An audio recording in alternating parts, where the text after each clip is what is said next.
안녕하세요. 김정남 피살 사건 아무래도 국내 정치에도 영향을 미칠 수밖에 없겠죠. 아니 그럼요. 이게 모르겠습니다. 명확한 증거가 딱 나올 수 있을지 모르겠습니다. 하지만 뭐 이병호 국정원장이 오늘 이야기했지 않습니까? 예. 김정은 지시였다. 스탠딩 오더였다. 5년 전부터. 네, 이 스탠딩 오더라는 게 한번 명령을 내려놓으면은 유효기간이 없는 거예요. 해결될 때까지. 그렇죠. 쭉 하라는 거죠. 예. 뭐 우린 다 이제 기정사실로 그렇게 생각하고 국제적으로도 이제 그렇게 생각을 하니까 국내 정치에도 영향을 미치겠죠. 네. 예. 오늘 더불어민주당이 원래 행사가 계획된 게 있었는데 취소했다고요? 그렇습니다. 오늘 대선 후보 경선 선거인단 모집 선언식, 그러니까 이벤트를 하려고 했는데 이걸 취소했습니다. 네. 근데 제가 뒤에 쭉 말씀드리겠지만요. 이게 큰 영향이 있을까 모르겠어요. 이벤트는 취소했는데 오늘 뭐 포털 사이트 실시간 검색어가 1위가 보통 더불어민주당. 오후부터는 그랬습니다. 왜냐하면은 그 신청하려고 국민선거인단에 예. 신청하려고 오늘 예. 20만 명 됐다 그러더라고요. 하루 만에. 그러니까 흥행 돌풍이죠. 어찌 됐든 간에 이제 각 정당들의 메시지는 국방 안보 쪽으로 집중되고 있고 자유한국당 같은 경우에 어제도 말씀드렸지만은 보폭을 좀 넓히지 않습니까? 네. 존재감 과시 차원인지 모르겠는데 국회 전 상임위 보이콧하기로 했거든요. 하지만 국방위, 정보위는 참여를 했습니다. 네. 뭐 유불리를 좀 따져본다면 어떻게 분석이 됩니까? 그게 이제 뭐 다들 궁금하신 게 대선에 어떤 영향 미칠까 이런 거 아니겠습니까? 전반적으로 안보 이슈가 더 세지긴 할 거예요. 예. 근데 제 생각에는 모든 후보들이 똑같이 움직일 것 같아요. 예. 그러니까 누가 특별히 유리하고 특별히 불리할 게 그리 크진 않을 것 같습니다. 현재로서는요. 물론 뭐 아무래도 대북 관계에서 상대적으로 진보적인 뭐 이재명 후보라든지 문재인 후보가 주춤거리고 여권이 좀 낫지 않을까. 단면적으로 보면 그렇게 보일 수 있겠지만은 별로 그럴 것 같진 않아요. 그리고 네. 이게 물론 이 사건이 이제 북한에 대한 전반적인 혐오감을 높이는 거로 작용을 할 겁니다. 뭐 아까 말씀하셨지만은 이 왕실 암투극하고 첩보 영화가 결합된 사건 아니겠습니까? 개명천지에 이런 나라가 아직도 있구나 이런 생각이 들지 않습니까? 예. 그런데 아무튼 이런 이슈가 터지면 유권자 전반의 보수적 지향이 좀 강화되고 예. 그러면 기존 여권에 유리하고 이게 기본 분석이었었잖아요. 그런데 지금 대선의 전반적인 프레임이요. 아주 거칠게 말씀드리자면은 안보는 보수, 경제는 진보. 이게 사실 한 몇 년 됐습니다. 네. 이렇게 된 게. 그러니까 안보의 보수화 문제가 경제 사회 분야의 보수하고 연결이 안 되고 단절이 돼 버린다는 거죠. 뭐 야당 후보들도 안보에서는 보수적인 목소리를 내고. 그렇죠. 오늘 뭐 문재인 후보 같은 경우에 북한은 이제 뭐 정상적이지 않은 정권이다. 이게 박 대통령이 그때 북한은 비정상 말했다가 욕먹었는데 뭐 사실 똑같은 이야기를 하고 있는 거거든요. 네. 그러니까 큰 틀거리가 바뀔 것 같지는 않다는 겁니다. 네. 여권에게 유리하게 될 게 거의 없다? 그러니까 좀 단단해지긴 하겠죠. 뭐 박 대통령 지지층이라든지 뭐 황교안 총리를 지지한 사람들 당장에 뭐 그 탄핵 반대 집회 같은 데서 더 막 이런 이야기를 많이 하지 않겠습니까? 예. 근데 아까 말씀드렸듯이 이런 뭐 보수적 기조가 야당한테 불리한다든지 경제 부분으로 연결이 안 된다는 거죠. 네. 그리고 또 하나 더 보자면은 진보층이 중도층으로 중도층이 보수층으로 이동하는 건 더 어려워 보입니다. 네. 특히 이제 중도에서 보수로 잘 안 옮겨갈 것 같아요. 왜요?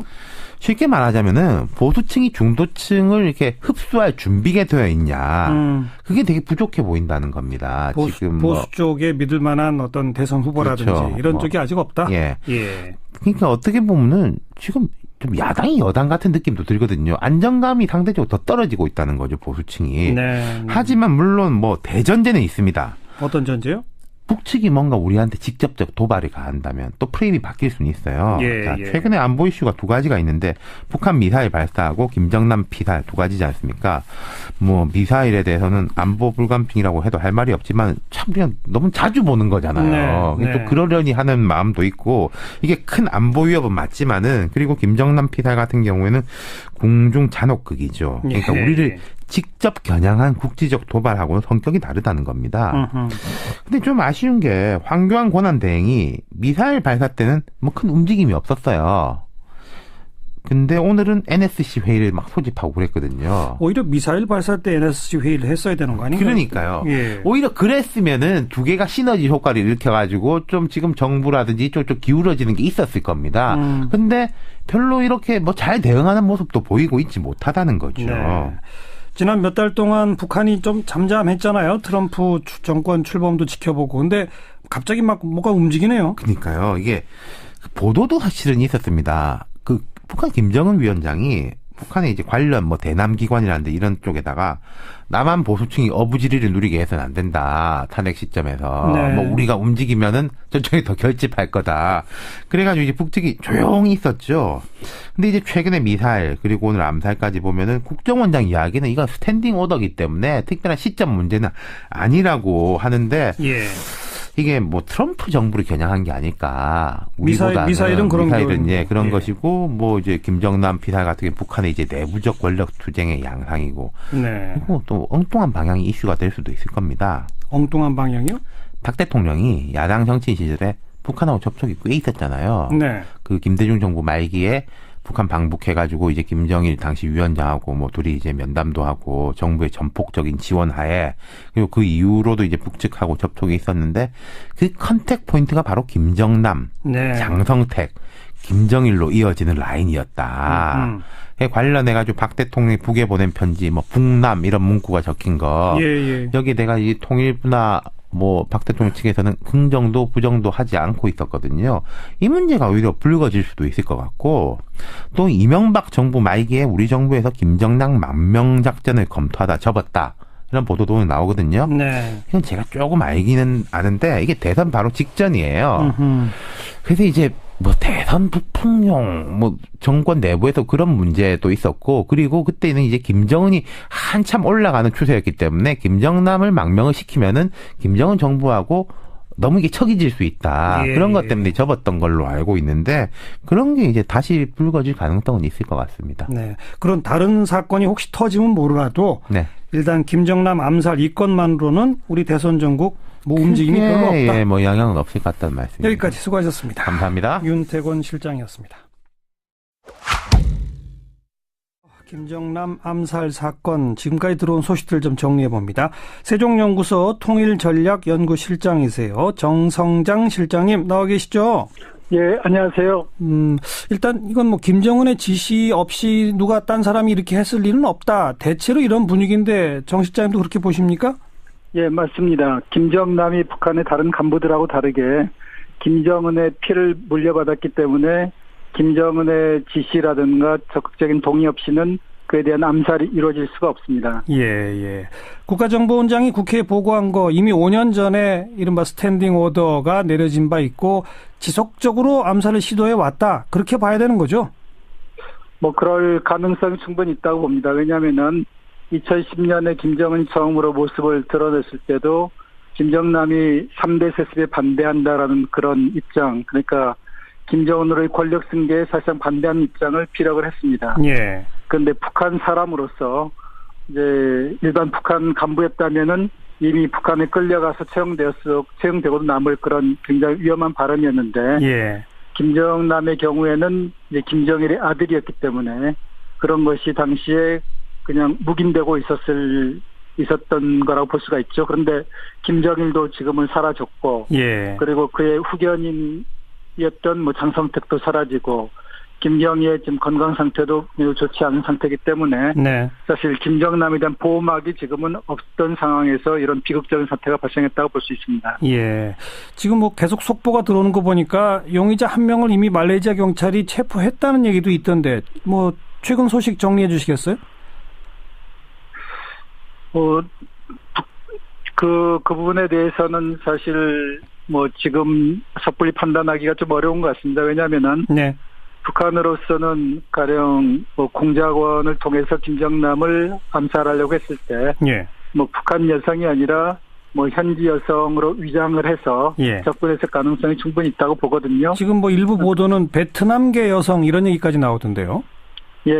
그래서 이제 실제로 베트남계 여성일 수도 있지만은 예. 뭐 아닐 수도 있다고 봅니다. 그러니까 북한 여성들 중에서 뭐 이제 좀 베트남계 좀 가까운, 또 베트남에서 오랫동안 이제 생활하면서 그쪽 이제 언어도 습득하게끔 하고 그래서 베트남인으로 위장을 할 수도 있죠. 과거 칼기 테러를 뭐 단행했던 김현희도 그런 사례 아닙니까? 맞아요. 예. 그리고 또 한 가지는 사람이 굉장히 많은, 보는 눈이 많은 말레이시아 공항에서 뭐 공개적으로 이런 뭐 독사를 했다. 왜 이런 사람들의 주목을 끄는, 이목을 끄는 방식을 선택했을까? 이건 혹시 의견이 있으십니까? 예. 김정남이 머무르는 저택 같은 경우에는 사실상 뭐 미국과 한국, 중국의 정보기관들이 뭐 거의 항상 24시간 감시하고 있다고 봐도 뭐 틀린 말이 아닐 겁니다. 네, 그렇기 때문에 네. 이런 뭐 그러니까 김정남의 뭐 저택 근방에서 테러를 했다고 했을 때는 곧바로 잡힐 가능성이 있고요. 예. 북한으로서는 설마 이제 김정남을 이렇게 백주 대낮에 사람들이 많은 곳에서 뭐 암살할까라고 많은 사람들이 생각하지 않겠습니까? 아하. 바로 이제 그런 허를 찔렀다고 볼 수가 있는 거죠. 그렇군요. 부검 결과는 혹시 나왔나요? 뭐 부검 결과는 뭐 제가 뭐 들은 바는 없는데 시간이 좀 걸리지 않겠습니까? 북한이 또 사용한 독약이 네. 그게 이제 싱가포르에서 확인하기 어려운 그런 성질의 것일 수도 있고요. 예. 그래서 좀 시간이 걸리지 않을까 생각합니다. 예. 그동안 김정남은 지속적으로 망명 시도를 해왔다고 그러는데 맞습니까? 지속적으로 망명 시도를 했다기보다는 2012년에 그때 진지하게 망명을 검토했다라고 볼 수 있습니다. 네. 당시에 뭐 여러 소식통을 좀 종합을 해보면은 뭐 김정남이 가장 가고 싶었던 곳은 유럽 국가였다고 볼 수가 있어요. 네. 그 본인이 스위스에서 유학을 했고, 그랬죠. 또 유럽 국가들이 북한하고는 썩 적대적이지 않잖아요. 예. 그런데 문제는 김정남이 뭐 김정일의 아들로서 굉장히 씀씀이가 헤프고 호화스러운 사치스러운 생활을 했는데, 예. 그가 이제 망명한다고 했을 때 그동안 북한으로부터 받았던 그런 물질적 지원을 해줄 유럽 국가들이 사실상 없었다고 볼 수가 있습니다.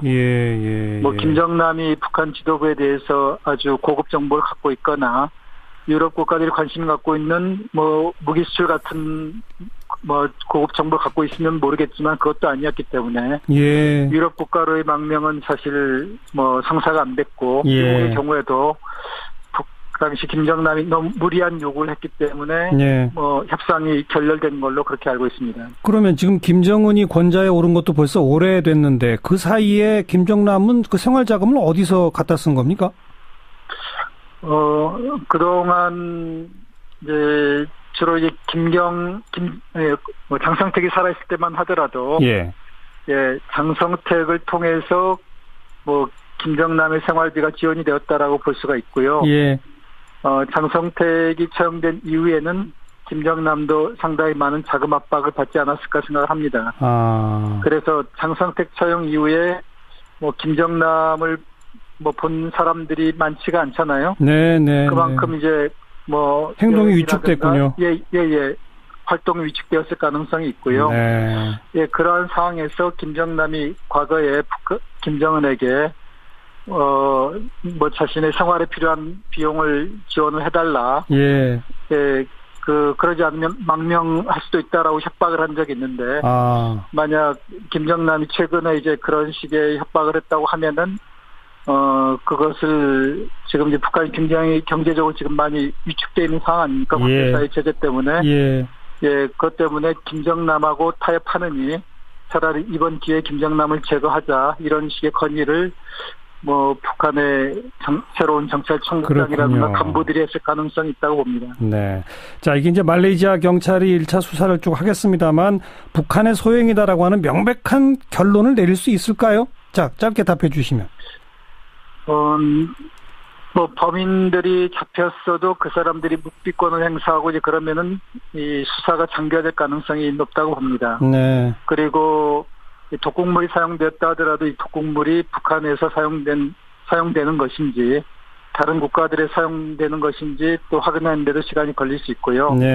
그래서 뭐 범행을 북한의 어떤 소행을 입증하는 데는 뭐 좀 시간이 소요될 걸로 그렇게 예상이 됩니다. 시간이 소요되더라도 말레이시아 경찰이 이건 북한의 지시로 어떻게 됐다라고까지 공개할 것이냐 말 것이냐 이건 또 정치적 변수가 있는 거죠?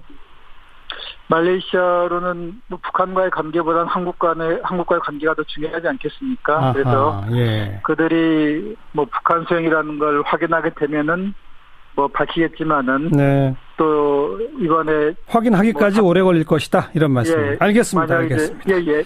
여기까지 말씀드릴게요. 고맙습니다. 예. 네, 세종연구소 정성장 실장이었습니다.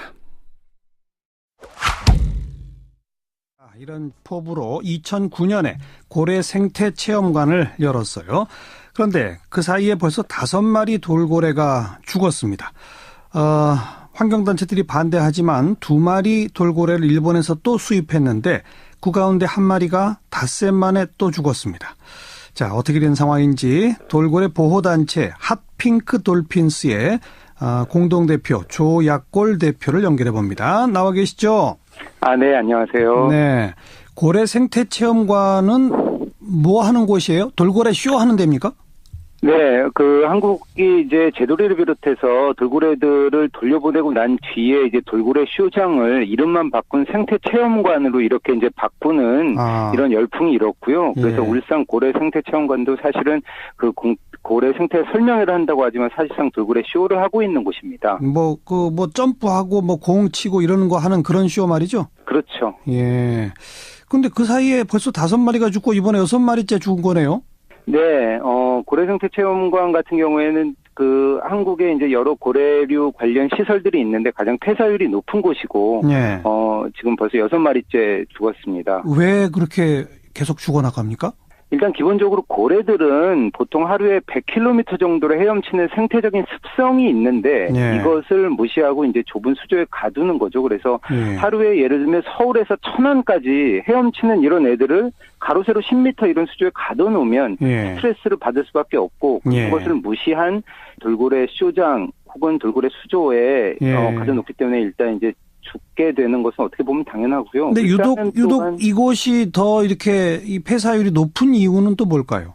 울산에 이제 이런 화학단지들이 밀집해 있으면서 그런 어떤 나쁜 공기나 나쁜 수질 이런 것이 또 영향을 미쳤을 것으로 보고요. 예. 그다음에 이번에 죽은 돌고래 같은 경우에는 또한 어떤 무리한 수송에 의한 죽음이 지금 저희가 추측할 수 있습니다. 네. 이걸 그러면 일본의 무슨 동물원이나 일본의 고래쇼장 이런 데서 훈련받은 돌고래를 수입해 오는 거예요? 어디서 사오는 겁니까? 한국에서 이제 들여오는 돌고래들은 대부분 일본 다이지라는 곳에서 네. 수입을 하고요. 이곳은 이제 아주 세계적으로 잔혹한 돌고래 학살로 악명 높은 곳입니다. 그래요? 어떻게 하는데 세계적으로 잔혹함이 악명 높기까지 알려졌습니까? 이제 매년 몇백 마리에서 몇천 마리의 돌고래들을 이렇게 무차별 학살을 하고요. 예. 그래서 이제 그 중에 좀 어리고 예쁜 돌고래들을 뽑아서 전 세계 수족관으로 보내고 네. 나머지는 이렇게 이제 죽여서 고래 고기로 판매를 하고 그래서 이제 그 인근 바다가 되게 새빨갛게 피로 물들고 예. 이런 것들이 다큐멘터리로 공개가 되면서 되게 많은 충격을 주었죠. 예. 세계적으로 악명 높은 일본의 다이지라는 지역 거기서 잡은 돌고래를 2마리 수입해 오다가 좀 무리한 수송을 했다? 아까 그건 무슨 말씀입니까? 돌고래 운송 과정에서 문제가 되게 컸는데요. 예. 이제 보통 돌고래들 같은 경우에는 몸무게가 거의 200kg 가까이 나가고 예. 무리하게 운송을 할 경우에 충격이 갈 수 있기 때문에 반드시 무진동 트럭을 사용을 해야 되고 그다음에 도로에서 속도도 30km에서 40km 정도로 가도록 이렇게 되어 있는데 예. 이번 울산 고래 생태 체험관 같은 경우에는 저희가 처음 부산항에서부터 추적을 했는데 예. 평균 70km 이상으로 이렇게 그래요? 달렸고 또 트럭이 계속 이렇게 출렁거리고 덜컹거리는 예. 상황이었어요. 예. 그래서 들여온 지 닷새 만에 폐사했고 부검까지 했다는데 혹시 폐사한 이유가 밝혀졌나요? 네, 부검을 진행한 경북대학교 수의학과 이제 교수들 말을 들어보면 혈흉이 발견되었다. 즉 이제 가슴 부분에 출혈이 있어서 그것 때문에 돌고래가 호흡을 못하고 죽었다. 그런데 그 혈흉의 원인은 외부 충격이었다. 이렇게 발표를 했습니다. 그래서 외부 충격이 뭐냐. 저희들이 직접 그 돌고래 이송 과정에서 트럭이 덜컹거리면서 그 200kg 가까운 돌고래가 가슴이 이제 바닥에 이렇게 닿아 있는데 그 과정에서 충격이 여러 차례 심장과 폐 부분에 가해졌을 거라고 그렇군요. 상식적으로 추측을 하는 것이죠. 이게 울산시가 이 지자체 예산으로 운영하는 곳이죠? 네, 이번 그 고래생태체험관에서 돌고래 2마리를 들여온 것도 시민세금 2억 원을 들여서 들여왔습니다. 그렇게 비싼 돈을 들여서 들어오면서 무진동 트럭에 시속 30-40km 이하로 해야 한다는 그 원칙마저 왜 안 지켰을까요? 일단 그 동물보호법에도 이제 동물 운송 규정이 있어서 이런 원칙을 지키게 되어 있는데 그런 원칙을 지키지 않은 것을 보면 울산 남구가 진정으로 어떤 고래 도시를 표방하면서 고래들의 어떤 복지라거나 생명을 대하는 태도가 그냥 짐짝 취급하는 것처럼 되는 것이라고 저희가 추측할 수 있어요. 네. 자, 근데 또 이 문제는 좀 관점을 달리해서 보는 분들도 있습니다. 분명히 뭐 돌고래 쇼 같은 것이 관광객을 많이 모을 수 있고 그래서 지자체 수익에도 큰 도움이 되고 좀 동물 학대 논란이 있을 수는 있으나 어느 정도 이 정도는 좀 용인해야 하는 거 아니냐라는 시각도 있을 수 있는데 어떻게 보세요? 그에 대해서는 이제 그 국제사회가 예전에는 그 돌고래 쇼, 즉 이것은 이제 동물들을 돈벌이를 위해서 그 인간들의 어떤 즐거움을 위해서 좀 이용을 해 먹는 이런 것이었다면 이제 21세기 들어서 이제 이런 일들은 좀 그만하자라고 이렇게 그 합의를 해 나가고 있는 상황입니다. 그래서 한국에서도 이런 논란을 계기로 해서 보다 더 어떤 그런 그 사회적인 약자라고 할 수 있겠죠. 동물들에 대한 배려가 우리 한국 사회에서보다 높아지기를 저희들은 기대하고 있습니다. 네. 그래서 왜 오래전에 그 제돌인가요? 이름이? 네네. 바다에 그 다시 돌려보낸 맞죠? 네네. 지금 건강하게 잘 살고 있겠죠? 저희들이 정말 감동을 받은 이유가 이것이야말로 진정한 생태 교육, 생태 체험이라고 보는데요. 이 좁은 수조에 있던 돌고래들이 바로 바다로 옮겨지는 순간, 그 생명력을 되찾는 순간의 감동을 잊을 수가 없어요. 그래서 2013년에 돌려보낸 제돌이, 또 춘삼이 3파리, 또 2015년에 다시 그 고향인 제주 바다로 돌아간 태산이 복순이 5마리 모두 아주 건강하게 넓은 바다를 자유롭게 헤엄치면서 잘 살고 있습니다. 그래요. 돌려보내야죠. 네. 오늘 고맙습니다. 네, 감사합니다. 네, 핫핑크 돌핀스의 조약골 공동대표였습니다. 1부 마치고요. 7시 5분 2부에 다시 옵니다.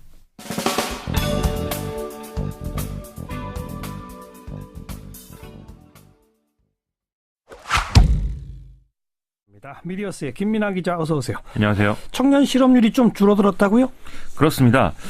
그런데 이게 또 뭐 이게 그냥 듣기에는 좋은 소식인 것 같은데 별로 그렇지는 않다고 하네요. 그래요? 일단 통계청이 1월 고용 동향을 오늘 발표를 했는데 지난달 청년층 즉 15살에서 29살까지의 실업률 1년 전보다 한 0.9%포인트 하락한 8.6%로 나타났습니다. 그런데 이 통계상 실업자라는 것은요. 수입이 있는 일을 하지 않고 최근 이제 그 4주간 적극적으로 일자리를 찾아 나섰더니 이렇게 규정이 돼 있거든요. 최근에 경기 여건이 좋지 않고 기업의 채용 수요가 위축되니까 청년층이 아예 일자리를 찾아 나서지 않았기 때문에 이 실업률이 떨어진 거 아니냐 이런 이제 해석이 나올 수가 있는 대목인 것이죠. 아예 일자리를 찾아 나서지 않아서 그냥 숫자가 빠진 거다. 그렇죠. 이 고용 시장이 어려운 상황이라는 건 자영업자가 크게 증가했다는 대목에서 드러나는데요. 올해 1월에 자영업자 취업자는 1년 전보다 16만 9천 명이 증가한 걸로 나타나 있습니다. 19만 2천 명이 늘어났던 2012년 7월 이후에 증가폭이 가장 컸다고 하고요. 이건 이제 뭐 불경기로 인해서 일찍 은퇴했거나 직장을 잃은 중장년층이 생계 유지를 위해서 대거 자영업으로 몰린 결과다. 이렇게 풀이가 되고요.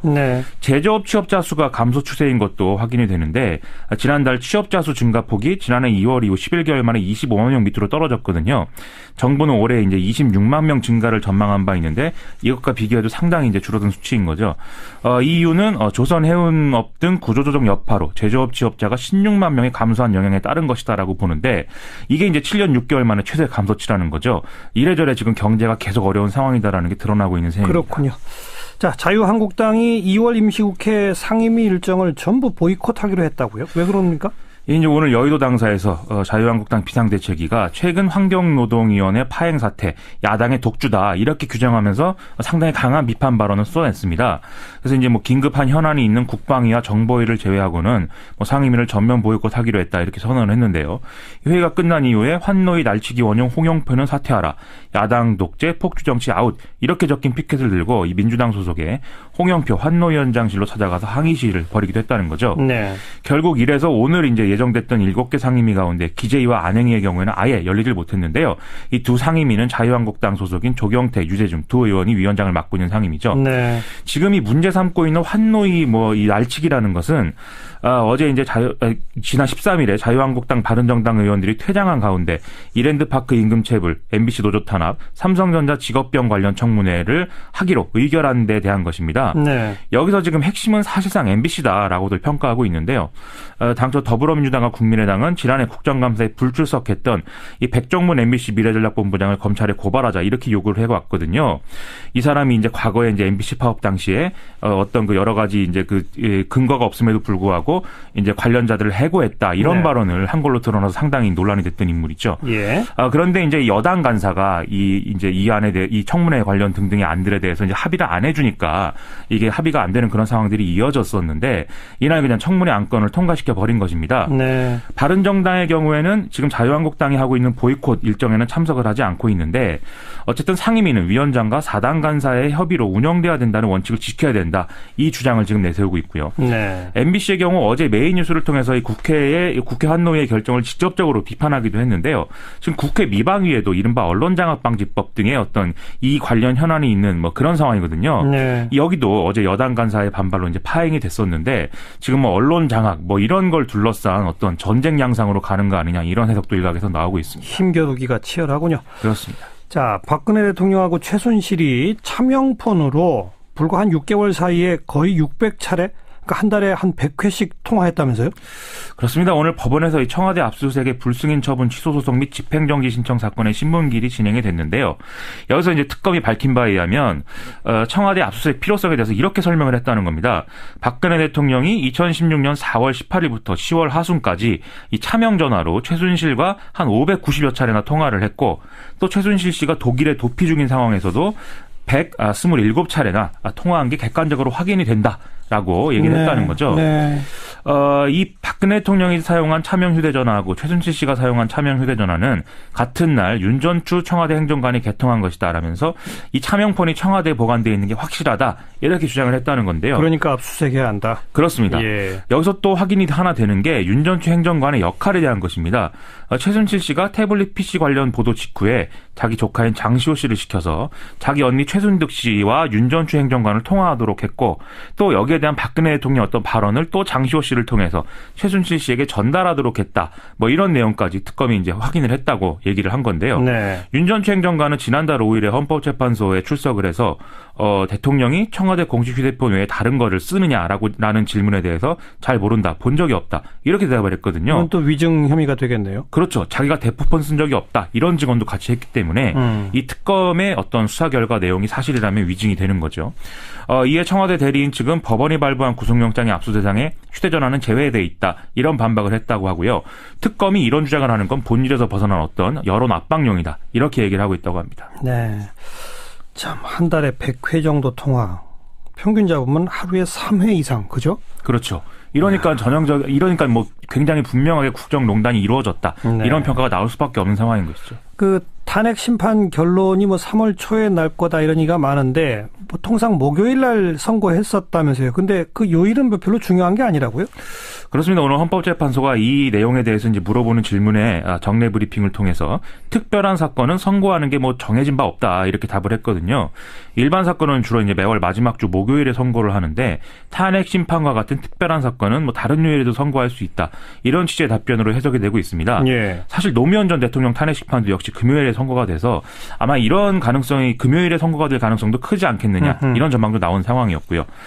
이정미 소장의 소장 권한대행이 퇴임하는 3월 13일 이전 결론이 내려진다. 이건 이제 기본으로 놓고 일정을 확인해 보면 그 전주 목요일은 9일날 선고가 되지 않겠느냐 이런 주장들이 있었던 건데요. 예. 만약에 목요일을 고집할 필요가 없다라고 한다면 최종 변론 기일이 언제 되느냐에 따라서 3월 둘째 주인 6일부터 10일 이 사이에 전부 이제 선고가 가능하다 이런 해석이 이제 도출이 됩니다. 예. 지금 변론 기일이 일단 정해져 있는 게 이달 22일까지고요. 그러면 최종 변론 기일은 24일이나 27일이 예정이 되는데 최종 변론 이후에 약 2주 정도는 뭐 이런 여러 가지 절차가 이제 있는 걸로 지금까지 통상적으로 예상할 수 있다는 바를 좀 고려하면 네.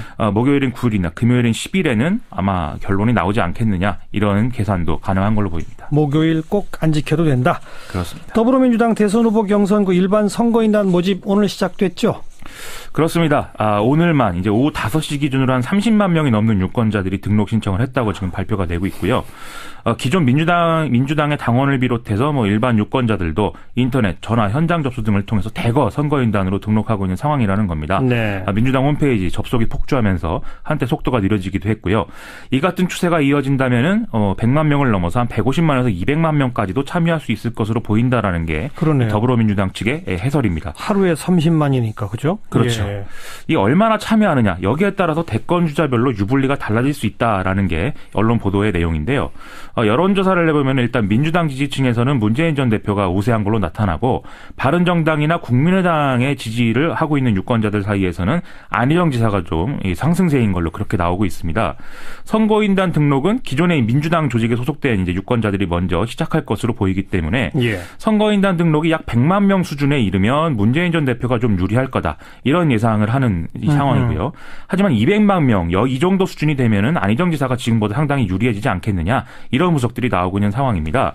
3위 주자인 이재명 성남시장 쪽은 자발적 지지자들의 어떤 충성도가 강점인데 일반 여론조사를 통해서 확인되는 지지하고 경선에서의 표심 다르지 않겠느냐. 예. 이런 주장을 하고 있는 상황이고요.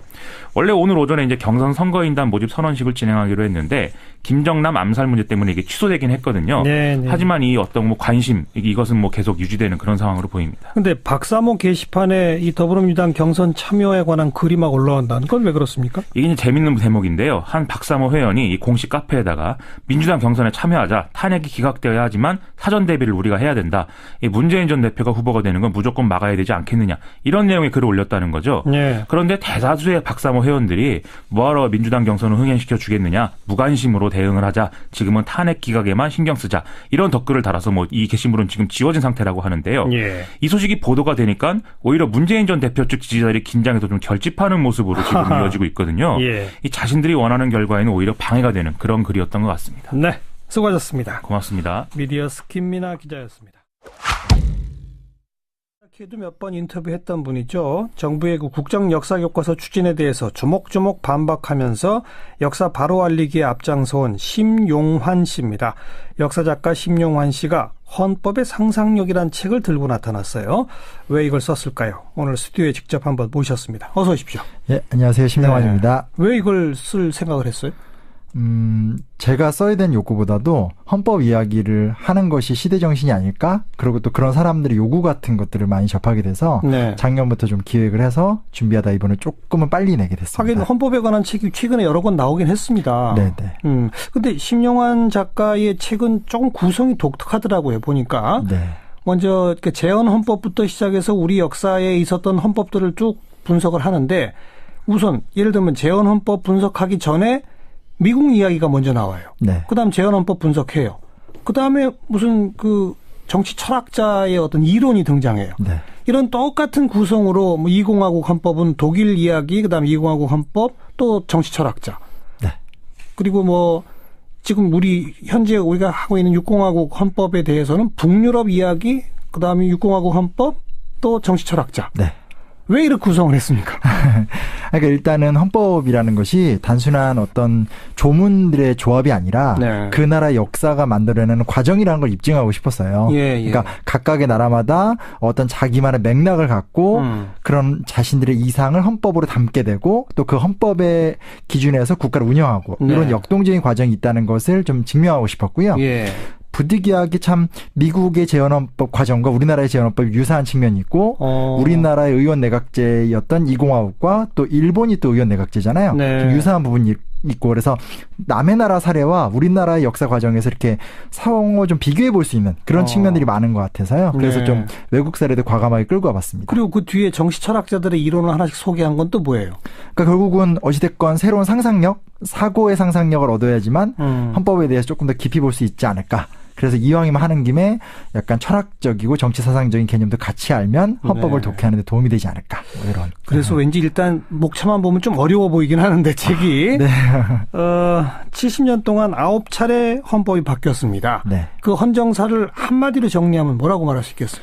그러니까 우리나라 헌정사 같은 경우는 여전히 만들어가고 있는 과정이다라는 생각이 들더라고요. 그러니까 애초에 나쁜 헌법은 아니었지만 헌법을 만들고 얼마 되지도 않는 시점에서 권력자들의 어떤 의도라든지 그런 예. 것들에 의해서 붕괴가 됐고 다시 그것들을 재건하고 지금 우리는 이제 그것들의 의미를 체내화시키는 시점이 아닌가. 이런 과정. 재헌 헌법은 상당히 훌륭한 헌법입니까? 네, 헌법 자체는 훌륭하다고 볼 수 있죠. 가장 인상적인 건 저는 책을 쓰면서 가장 놀랬던 게 이익균정권 논쟁이라는 거예요. 이익균점. 네네. 네. 그러니까 이게 뭐냐면 재헌헌법의 독특한 조항인데 경영을 통해서 얻는 수익을 노동자하고 기업 경영가들이 공유하자라는 얘기거든요. 아, 그래요? 네. 근데 더 재밌는 건 예. 이런 걸 두고 국회에서 막 논의를 할 적에 예. 문시환 의원이라는 사람이 제일 처음 얘기를 하게 되는데 핵심적인 얘기 뭐냐면 아예 경영 자체에 노동자를 참여시키자. 예. 이게 예. 핵심적인 화두가 됐고요. 예. 그리고 그걸 반대하는 측면도 반대했던 것도 노동자들한테 그렇게까지 하면 힘드니까 예. 이익만 공유하자. 그러니까 이런 게 재헌헌법 때 있었다는 거죠. 이야, 놀랍네요. 저도 되게 놀랐어요. 그리고 그런 것이 있었다는 것도 놀랍지만 국회의원들이 그걸 정말 진지하게 소통하고 토론한다는 것 자체도 되게 그게 지금 네. 유럽의 이 선진 복지국가에서 하고 있는 제도고 그렇죠. 우리가 앞으로 좀 해볼까라고 생각하고 있는 제도인데 재헌헌법에 그게 들어있었어요? 네. 1948년 뭐 그때 국회의원들이 그걸 진지하게 토론하고 하더라고요. 그 얘기는 사실은 현실성이 없는데 그냥 법에만 명시했다. 그거 아닙니까? 그러니까 물론 이제 그런 비판을 할 수는 있죠. 그때가 이렇게 산업이 발전하던 때는 아니지만. 네. 근데 하나 중요한 건 이 균정권 조항이 언제 없어지냐면 박정희 정권 때부터 없어져요. 네. 그러니까 우리나라가 산업화가 시작되는 그 시점에 예. 효율성을 강조하는 정권이 들어와서 사실은 산업을 발전시키는지 모르겠지만 어떤 우리가 왜 경제를 발전시키는가에 대한 이상을 잃어버리는 네. 그래서 기껏해봤자 기회의 균등 정도로 헌법의 의미가 격화되는 그런 아픔이 또 있게 되는 거죠. 네. 재헌 헌법이 어쨌든 법 정신에 있어서는 오늘날 우리 헌법보다 낫군요. 네. 단언컨대 훨씬 낫죠. 이야, 참 아이러니합니다. 네. 그런데 이승만 정부 때는 뭐 4.4.5입법 발췌 개헌 뭐 이런 것들이 있었잖아요. 네. 참 안 웃기죠. 헌법으로 본다면. 그러니까 이게 헌법이 만들어진 지 지금 10년이 안 되던 시점이거든요. 네, 52년, 54년이니까 발췌 개헌은 6.25 전쟁 중이거든요. 네. 그러니까 뭔가 민주주의를 경험하고 헌법의 의미를 추구하기도 전에 그것도 공교롭게 미국에서 활동했던 독립운동가가 헌법을 자기가 권력 연장의 수단으로 썼다라는 것 자체가 우리 역사가 참 안타까운 이렇게 가면 안 되는데 이런 네. 전형적인 사건이라고 볼 수 있겠죠. 네. 네. 그리고 이제 이승만 정부가 무너지고 잠깐 이공화국 내각제. 네. 그거는 아까 뭐 일본, 독일 뭐 이런 사례랑 우리가 비교를 해야 됩니까? 그게 낫죠. 근데 네. 조금 핵심 포인트는 뭐였냐면요. 이승만 정권이나 박정희 정권이 헌법을 고친 건 너무 유명한 얘기인데 네. 사실은 그러면 국회의원들은 잘했느냐. 많이 간과가 돼 있는데 예, 예. 저도 연구를 하면서 나왔던 건 뭐냐면 우리나라 국회의원들도 사실은 못지않게 자꾸 내각제로 바꾸려고 하고 예. 내각제로 바꾸는 게 문제가 아니라 그걸 통해서 자신들이 권력을 장악하려고 하는 아주 좀 답답한 모습들 네. 이런 게 많이 있었다는 게 좀 속상한 거죠. 예, 그래서 예. 대통령이 아니면 국회의원들이라도 뭔가 좀 좋은 모습을 보여줬으면 좋겠는데 권력을 추구하는 양자들이 다 헌법의 가치를 훼손하려고 노력을 많이 했다는 게 참 우리 역사의 가슴 아픈 측면이다. 뭐 그런 측면은 이제 좀 일본과 독일과 사례를 좀 비교해서 우리나라에게 좀 해보려고 했고요. 네. 네. 그리고 이제 군사 쿠데타 이후에 박정희 시대 또 중간에 유신 헌법 그다음 전두환 시대 네. 여기까지를 좀 하나로 묶어서 좀 설명해 주시면은요. 그러니까 이제 핵심이 뭐냐면 그러니까 쿠데타를 통해서 헌법을 정지시키고 바꿨다라는 거고요. 네. 그 중에 가장 핵심적인 것은 우리가 너무 익숙하지만 대통령에게 너무나 많은 권한이 집중됐다는 거거든요. 예. 그러니까 예를 들면 그전에는 부통령을 투표로 뽑는다라든지 아니면 외국 사례, 프랑스 사례 같은 경우는 국무총리를 임명은 대통령이 하지만 국무총리가 국무회의 의결권을 갖는다라든지 이원 집정무제식으로. 그렇죠. 예. 그러니까 대통령이 모든 권한을 독점하고 있지 않은데 이 기관은 대통령이 모든 권한을 독점하고 국무총리제, 부총리제 같은 걸 통해서 말단 행정기구까지도 100% 장악하고 네. 또 사실 박정희 대통령의 특징이 뭐냐면 그 정치 효율성을 강조하면서 국회의원의 수를 많이 줄여요. 네, 그래서 한 200여 명이 150명까지도 줄거든요. 그래서 그런 것들을 보면서 정당 무용론 혹은 뭐 국회의원의 의미가 별로 필요 없다. 이런 이야기들도 많이 하니까 네. 그게 지금까지도 이제 우리 사회에서 많이 남아있죠. 그게 그 제3공화국, 즉 군사 쿠데타 이후 만들어진 3공화국 헌법부터 그런 식의 내용을 갖고 네. 있습니까? 그게 계속 강화가 되어가는 과정이라 볼 수 있습니다. 최악의 헌법은 유신헌법 아닐까요? 그건 뭐 따를 수가 없죠. 그럼 아예 절차부터도 그냥 분위기 조성한 다음에 비상선언을 하고 그리고 이제 비상국무회의라는 별도의 기관을 만들어요. 그래서 비상국무회의에서 새로운 헌법을 만들어서 국민들이 그 헌법을 숙지할 시간도 없이 밀어붙여서 헌법을 관철시키고 네. 그 방식이 똑같이 전두환 정권 때도 이제 국가보위 뭐 비상대책위원회 이런 그렇죠. 걸 통해서 반복되고 하니까 사실 그게 가장 비극적인 순간이라고 할 수 있죠. 네. 네. 유신헌법에서는 국민의 기본권 이런 것도 막 제약합니까? 헌법상에도? 그렇죠. 그래요. 그런 요소들이 있죠. 근데 이제 중요한 사실은 뭐냐면 우리나라에서 기본권에 대해서 헌법학적으로 명문화가 되기 시작한 건 놀랍게도 박정희 대통령 때부터예요. 그래요? 예, 그러니까 뭐라고 해야 되나 이익균 정권 같은 얘기가 있었지만 네. 디테일한 어떤 학문의 발달이 떨어졌기 때문에 예. 이것이 기본권이고 뭐고 하는 얘기들은 많이 명문화가 안 됐거든요. 재헌헌법에서는. 네네. 네. 근데 이게 독재 정권 들어오면서부터는 이렇게 글로는 내용이 채워지는데 아하. 현실에서는 이게 안 채워지는. 예. 네, 그래서 책에서도 이제 현실과 헌법 조문에 얼마나 차이가 있는지를 많이 좀 묘사해 보고 싶기도 했었고요. 네, 네. 근데 법을 만들어 놓는 맞는데 멋있게. 네. 근데 지키질 않는다. 네. 그리고 또 하나의 특징은 뭐냐면요. 헌법의 주체는 국민이어야 되는데 다 국가가 뭘 하느냐로 다 써 있어요. 그게 현재 헌법도 좀 그런 문제를 갖고 있는데 역사의 주체가 국민이 아니라 국가가 중심이 돼서 이렇게 뭔가 다 주도하는 형태의 어떤 산업화 사회의 모습이라 해야 되나? 네. 그러니까 국가 주도형 헌법. 네. 이런 것도 조금 문제라고 할 수 있고요. 그래요. 유신헌법하고 5공화국 헌법을 비교하면 어때요? 유신헌법이 뭐 비교 안 될 만큼 더 나쁩니까? 5공화국 헌법은 조금 좋아졌나요? 그러니까 일단은 뭐 본인이 장기 집권 안 한다고 하긴 했는데, 네. 근데 기본적으로는 거의 약간 뭐라 그러지 이렇게 쌍둥이 같은 느낌이라고. 비슷해요. 네, 거의 비슷하다고 볼 수 있죠. 다만 권력 7년 단임제 요거 하나 정도 바뀐. 네, 그러니까 그때부터 그런 게 생긴 것 같아요. 헌법이 국민의 기본권을 보장하는 게 목적인데, 워낙 박정희 전두환 때 임기라는 게 중요한 문제가 되고, 전두환 본인이 계속 나는 한 번밖에 안 한다라는 걸 강조하면서, 예. 사람들이 헌법은 그냥 대통령 임기 정하는 거구나 이렇게 많이 생각하는 걸로 그때부터 왜곡이 일어난 것 같습니다. 네. 네.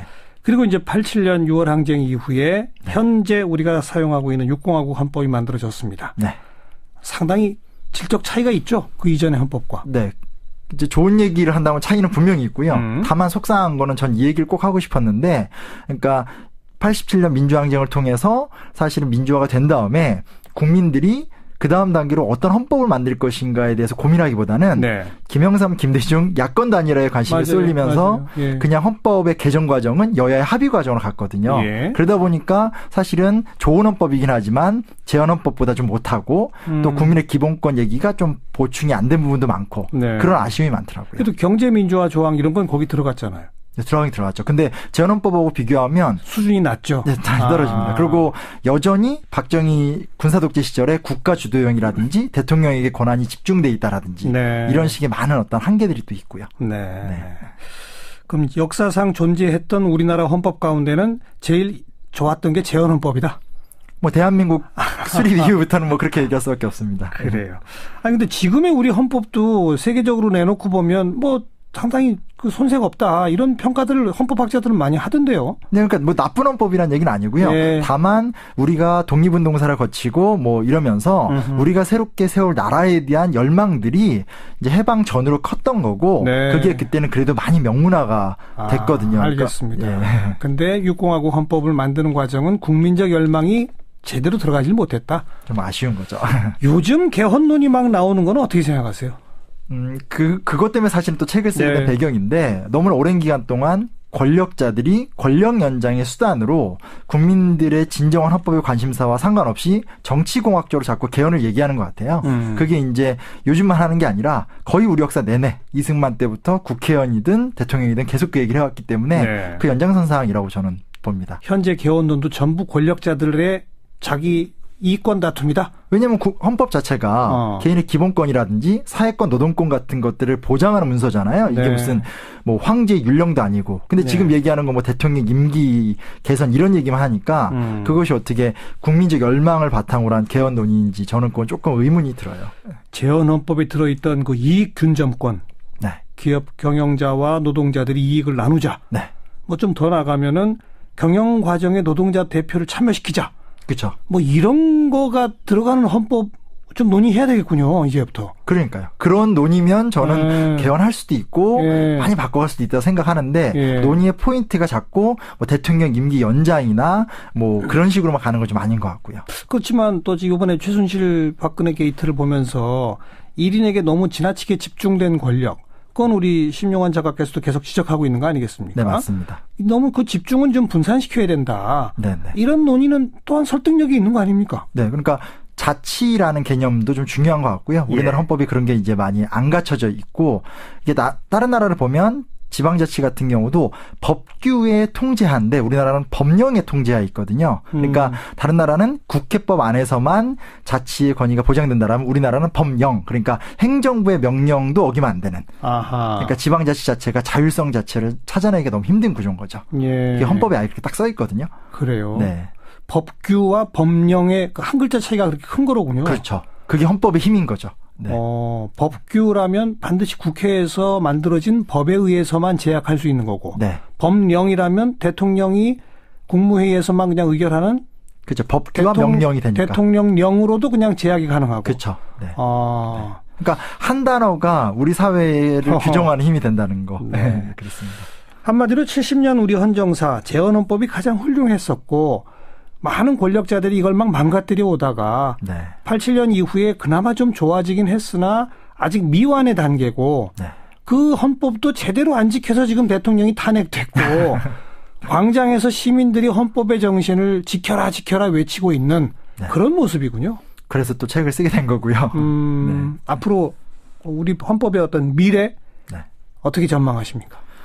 뭐 이제 모델은 여러 가지입니다. 그러니까 미국처럼 기존의 틀을 놔두고 조금씩 조항을 수정할 수도 있고요. 프랑스처럼 많이 바꿀 수도 있는데 중요한 건 방식의 문제가 아니라 무엇을 갖고 논쟁하느냐인데 국민의 수준은 이미 뭐 재벌 개혁이라든지 경제 민주화라든지 여러 가지 본인들의 기본권이나 사회권에 대한 수준으로 간 것 같아요. 그래서 그런 것들을 수용해서 정치권이나 국회가 그런 거 받아들이는 형태로 진행이 된다라 꼭 그렇게 진행이 좀 되었으면 좋겠다. 뭐 이런 게 저의 뭐 간절한 소망이고 책을 쓴 이유기도 하고요. 일부 정치인들이 뭐 조기 대선이 예상되는 바임에도 불구하고 네. 대선 전 개헌 얘기하는 거는 우리 심 작가 보시기에는 말이 안 되는군요. 네, 좀 동의할 수가 없는 그런 내용입니다. 그건 너무 계산적이고 그런 모델이 사실은 우리 역사에 다 있었습니다. 그래서 그런 것들을 입증하고 싶어서도 책을 썼던 거고요. 과거에 그런 식으로 얼렁뚱땅 만들었던 헌법들 네네.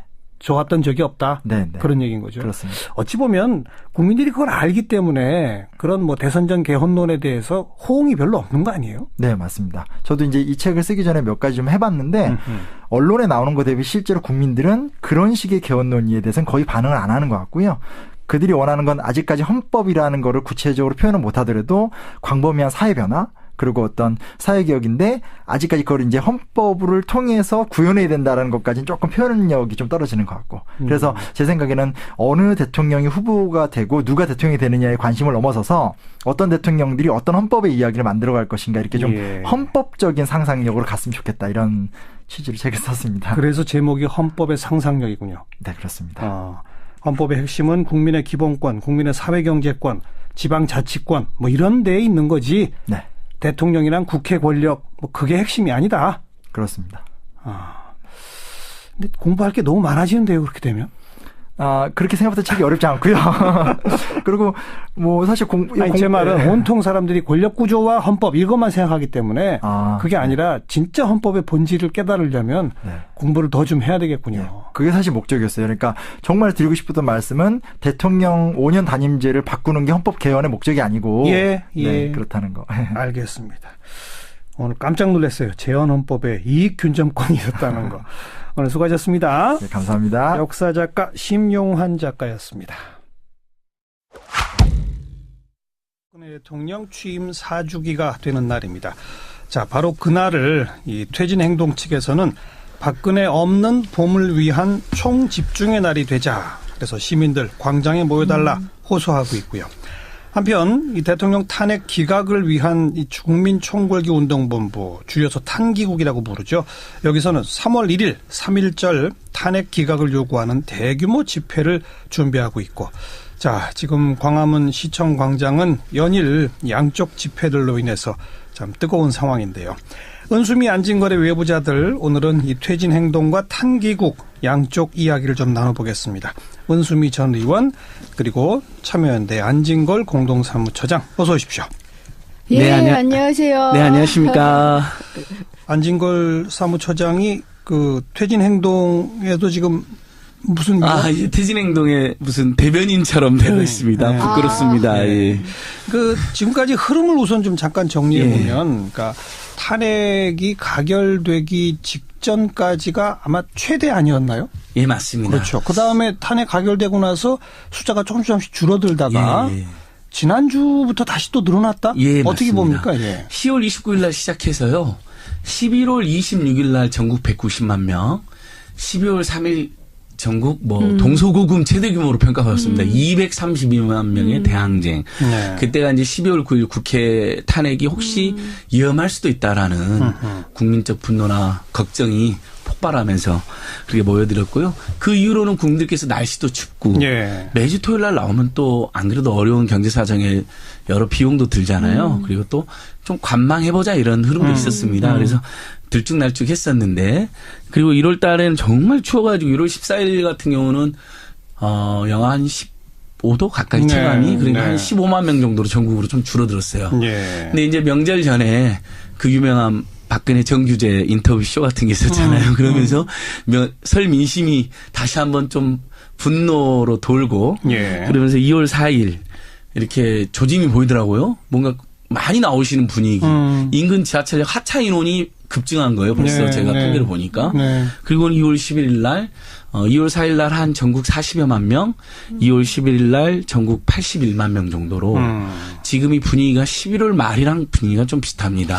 2월 11일 바로 지난 주말 같은 경우는 이러다 탄핵이 위험할지도 모른다. 뭐 이런 또 분위기가 약간 퍼지면서 맞습니다. 또 나가야 되나? 이래서 나오신 분들이 참 많았을 거예요. 온오프라인의 댓글을 보면 실제로 또 SNS상의 그 키워드를 보면 2월 탄핵이 될 줄 알았는데 이거 물 건너가는 거 아니야? 그러니까요. 그리고 저쪽 이른바 박근혜 대통령을 이렇게 지지 또는 비호하는 세력이 막 유언비어도 많이 퍼뜨린다, 뭐 이상한 뭐 행동을 한다 그러면서 위기감을 느끼는 우리 국민들께서 다시 한번 나가자, 그런 댓글이 많았어요. 아이고 그동안 좀 쉬었는데 다시 나가야 되겠다.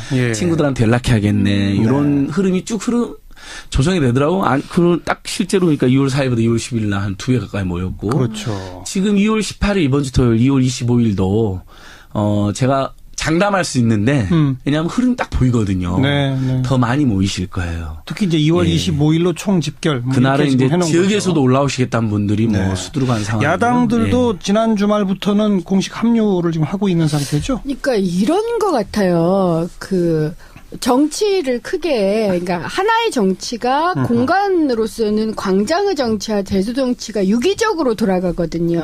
그런데 제도 정치가 위기에 빠졌다라고 생각하면 광장의 정치가 좀 커지는 거죠. 그렇죠. 그러다가 제도 정치가 이제 좀 굴러가는구나. 탄핵 국회에서 가결도 되고 헌재도 좀 될 거야. 이렇게 제도 정치가 시민의 민심을 잘 반영한다.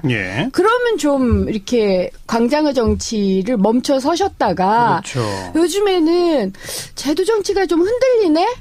거기다가 이제 심지어는 제도 정치 내의 정당들조차도 이게 제도 정치가 우리들만의 힘만으로는 안 됩니다. 이렇게 이제 호소를 좀 시작을 하면 광장의 정치가 또 거기에 반응을 보이시는 현재까지는 그런 유기적인 모습을 보이고 있어서 단지 광장에 시민의 촛불이 몇만 개 모였느냐를 넘어서서 광장의 정치와 전 제도 정치가 상당히 잘 서로를 보완하면서 유기적으로 가고 있는 국면, 서로 보완을 하니까 정치 전체의 힘이, 특히 좀 이런 국정농단은 안 된다. 세상은 좀 바뀌어야 된다. 정의가 서야 된다라는 정치 전체의 힘이 지금이 가장 강한 시기다라고 보는 게 저는 오히려 맞다. 이런 생각이 들어요. 그 제도 정치하면서 주로 이제 정당만 언급하셨습니다만 사실은 특검과 헌재까지도 그렇죠. 여기 이제 함께 유기적으로 결합이 돼 있어서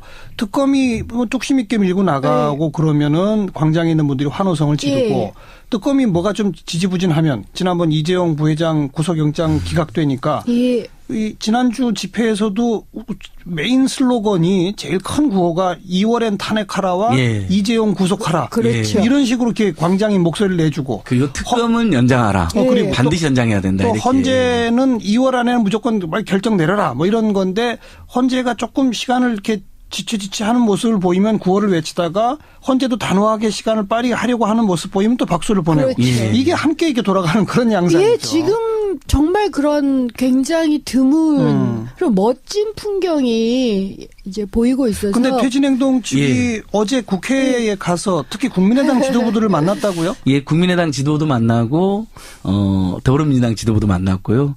2월 16일 날에 이제 정의당 지도부도 만납니다. 그래서 야 3당을 다 저희가 이렇게 방문하여 대선보다는 탄핵, 대선보다는 퇴진이라는 국민적 어떤 열망을 다시 한번 전달했고요. 지금 각 당은 또 내부적으로는 대선 준비에 여념이 맞습니다. 없으니까 그러니까 그게 아니라 탄핵 먼저다.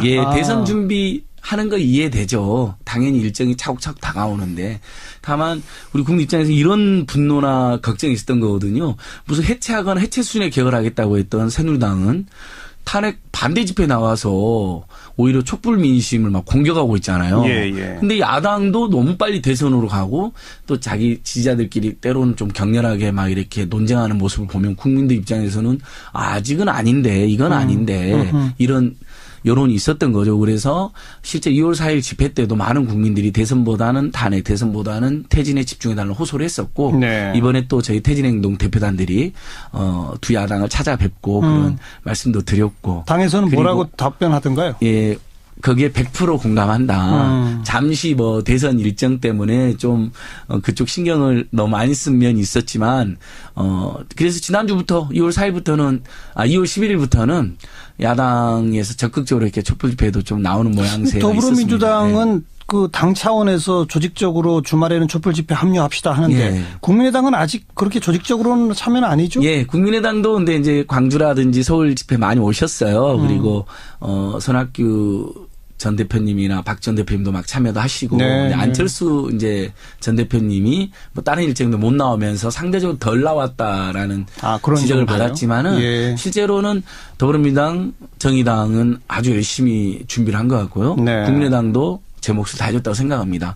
다만 국민들 입장에서는 지금 사실 얼마나 힘들게 이끌어왔습니까? 이게 110일 동안 1,000만 명이 넘는 지금 누적 참가 인원만 1,200만 명으로 지금 추정되고 있고 못 나왔지만 그걸 생중계로 지켜보신 분이 수천만 명으로 지금 누적되어 있거든요.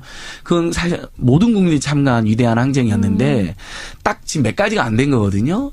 결정적으로 탄핵 결정이 아직 안 나와 있고 박근혜 대통령이 그전에는 퇴진해야 되는데 퇴진 안 하고 있는 것이고 거기다가 너무너무 국민 입장이 잘하고 있는 특검이 황교안 대통령 권한대 연장을 안 해줄 것처럼 이야기하니까 연장도 안 돼 있고 근데 그게 법안으로도 통과가 쉽지 않다고 하니까 마지막으로 답답하신 거죠. 그래서 야당이 정신 차리고 이 범국민 운동에 더 책임 있는 자세를 함께 해달라라는 호소도 드렸고 또 하나 말씀드리면 국민들이 말하는 건 박근혜 퇴진 이후에 좀 서민 중산층들도 먹고 살 수 있는 공정하고 좀 행복한 나라잖아요. 그럼 2월 달에 좀 괜찮은 법들 서민들이나 비정규직들이나 청년들이 희망을 가질 수 있는 법들 민생 문제나 경제 민주화가 좀 해결되는 법들이 몇 개라도 통과돼야 된다. 그 호소로도 하고 왔습니다. 근데 그게 지금 통과가 안 되고 있으니까 좀 답답하잖아요. 그 지난주 광장에서 외쳐진 주요 구호의 그 2월 법 개정까지는 아직 못 간 것 같고 가장 핵심적인 게 2월엔 탄핵하라. 이건데 사실 2월에는 물 건너갔고요. 하지만 헌재는 지금 3월 13일 이정미 재판관 퇴임 이전에 하려고 노력하는 것으로 보이죠.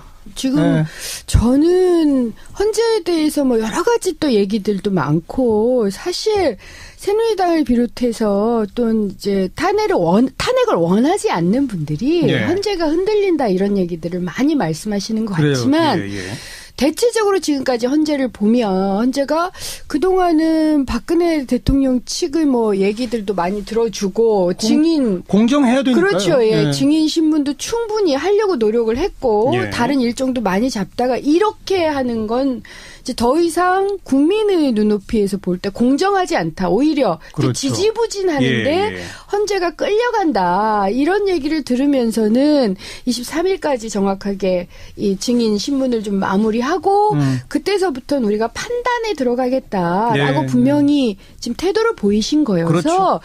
저는 그것을 확실히 좀 신뢰할 필요가 있고요. 그리고 저는 상식을 믿어요. 그러니까 박근혜 대통령 임기가 1년 넘어 한 2년쯤 남았다면 아니죠. 지금. 그렇죠. 정국의 안정을 위해서라도 그런 걸 고려해 볼 수 있지만 지금 정말 짧게 남은 임기를 더 그대로 갔다가는 더 뒤흔들린다. 나라가 더 흔들린다. 그렇죠. 경제도 어렵고 정치도 어렵다고 할 때는 상식적인 수준에서 보면 빨리 이 난국을 결론을 내리고 새로운 정부가 그것도 2달 정도 내 빨리 할 수 있는 거잖아요. 빨리 해서 그 면모를 일신해서 트럼프서부터 시작해서 해외 그런 여러 가지 대외적인 문제까지를 해결하자. 인용이 될지 기각이 될지는 지금은 예단할 수는 없으나 어떤 결정을 내리든 뭐 일단은 승복해야죠. 뭐 승복 안 할 방법이 있습니까? 네, 뭐 헌재 결정을 뭐 이렇게 제도적으로 뒤집을 수는 없으니까 재심이 없습니다. 다만 이제 저는 여야 사당 대표들이 모여가지고 원내대표들 모여서 헌재 결정이 승복한다라는 거 뭐 정치권이 그럴 수 있다고 생각하는데 촛불국민이라든지 우리 태진행동에서는 어떤 문제식이 있었냐면 사실 자유한국당, 새누리당이랑 먼저 민심에 승복한다라는 선언을 했어야죠. 근데 그 지금 자유한국당 민심에 승복을 안 하고 있는 거거든요. 지금 그 소속 의원들 이른바 친박단체 집회 나가가지고 촛불국민을 공격하고 음해하고 있거든요. 그다음에 심지어는 언론 보도 대부분 언론이 보도했던 내용을 조작이라고 이야기하고 있거든요.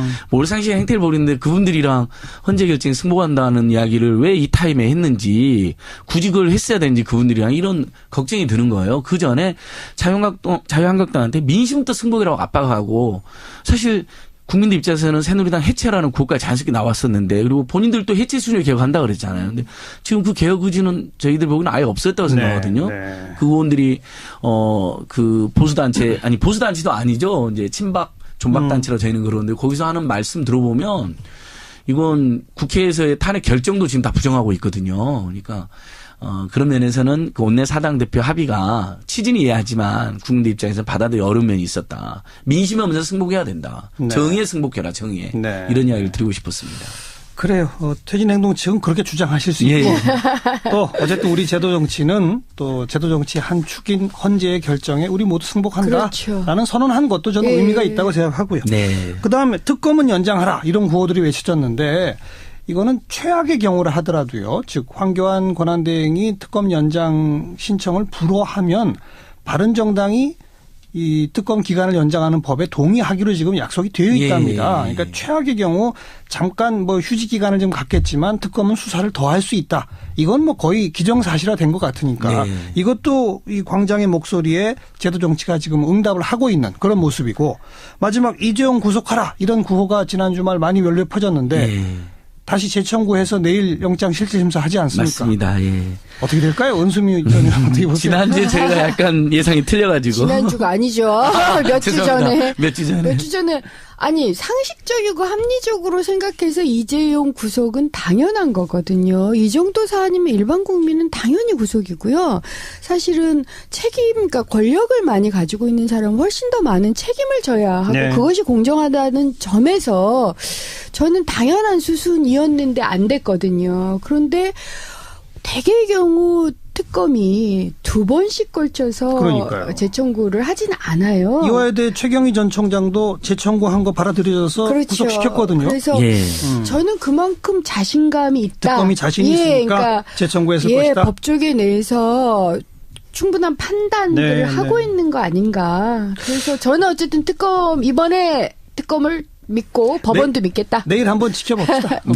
안진걸 처장은 말 안 시켜도 무슨 말 할지 아니까. 예. 우리 국민들이 정말 사법정의, 경제정의 바라고 있습니다.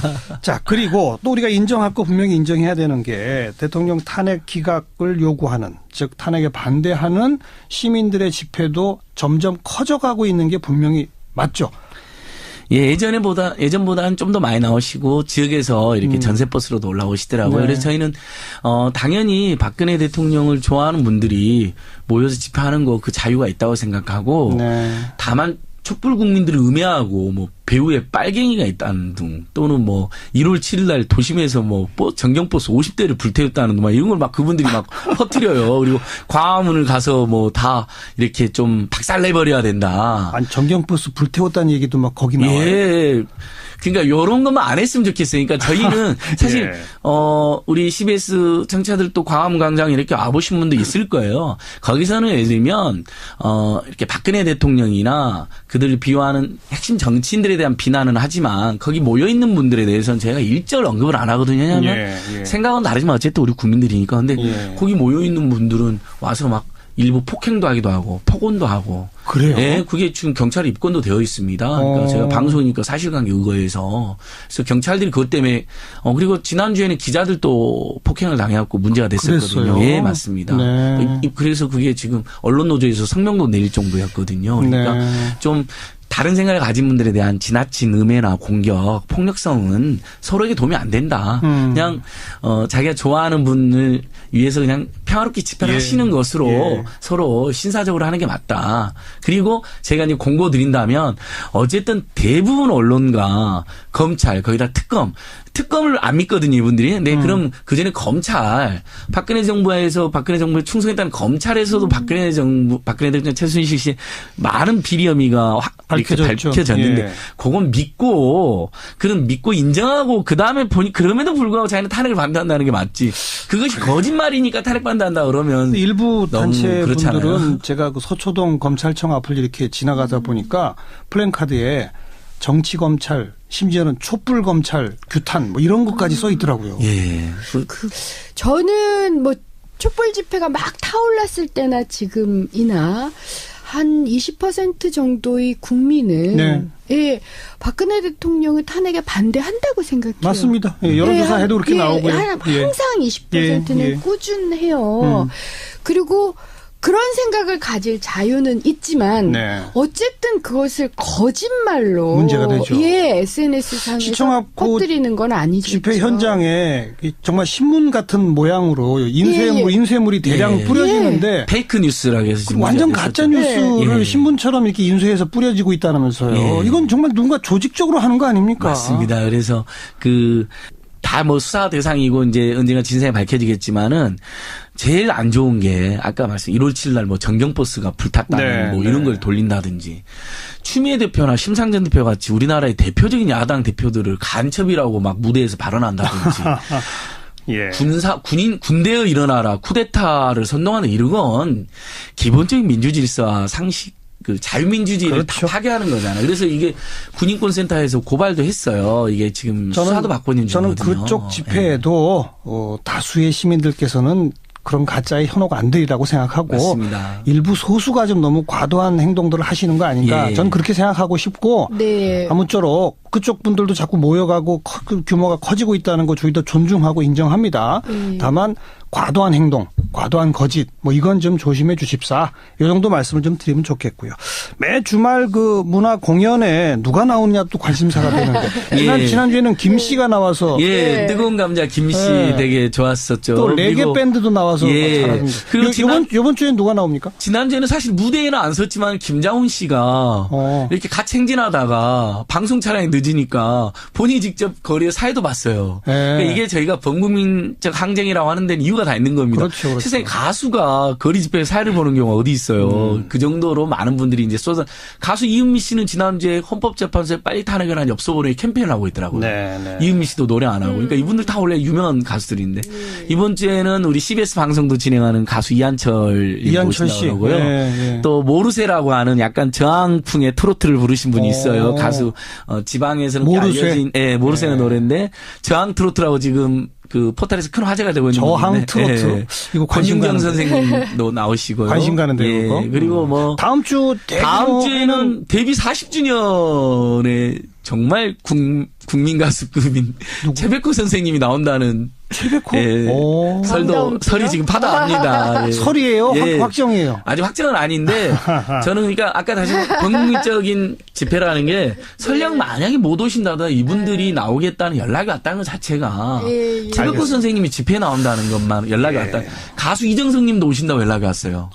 하얀 첫눈이 온다고요. 언제? 아직 일정을 조율을 못하니까 최백호 선생님, 이정석 선생님 저희가 오시겠다는 분들이 너무 많아요. 좋습니다. 그래서 제가 좋을 때 잘 모시려고. 이번 주에는 우리 CBS 방송하는 이한철, 다음 주에는 최백호 이런 분들 노래 들으라도 좀 모여야 되겠다. 이런 분들도 많이 있을 것 같습니다. 자, 오늘 여기까지 합시다. 은수미 전 의원, 참여연대 안진걸 공동사무처장이었습니다. 수고하셨습니다. 네, 고맙습니다. 고맙습니다. 추측을 하는 것이죠. 예. 이게 울산시가 이 지자체 예산으로 운영하는 곳이죠? 네, 이번 그 고래생태체험관에서 돌고래 2마리를 들여온 것도 시민세금 2억 원을 들여서 들여왔습니다. 그렇게 비싼 돈을 들여서 들어오면서 무진동 트럭에 시속 30-40km 이하로 해야 한다는 그 원칙마저도 왜 안 지켰을까요? 일단 그 동물보호법에도 이제 동물 운송 규정이 있어서 이런 원칙을 지키게 되어 있는데 그런 원칙을 지키지 않은 것을 보면 울산 남구가 진정으로 어떤 고래 도시를 표방하면서 고래들의 어떤 복지라거나 생명을 대하는 태도가 그냥 짐짝 취급하는 것처럼 되는 것이라고 저희가 추측할 수 있어요. 네. 자, 근데 또 이 문제는 좀 관점을 달리해서 보는 분들도 있습니다. 분명히 뭐 돌고래 쇼 같은 것이 관광객을 많이 모을 수 있고 그래서 지자체 수익에도 큰 도움이 되고 좀 동물 학대 논란이 있을 수는 있으나 어느 정도 이 정도는 좀 용인해야 하는 거 아니냐라는 시각도 있을 수 있는데 어떻게 보세요? 그에 대해서는 이제 그 국제사회가 예전에는 그 돌고래 쇼, 즉 이것은 이제 동물들을 돈벌이를 위해서 그 인간들의 어떤 즐거움을 위해서 좀 이용을 해 먹는 이런 것이었다면 이제 21세기 들어서 이제 이런 일들은 좀 그만하자라고 이렇게 그 합의를 해 나가고 있는 상황입니다. 그래서 한국에서도 이런 논란을 계기로 해서 보다 더 어떤 그런 그 사회적인 약자라고 할 수 있겠죠. 동물들에 대한 배려가 우리 한국 사회에서보다도 높아지기를 저희들은 기대하고 있습니다. 네.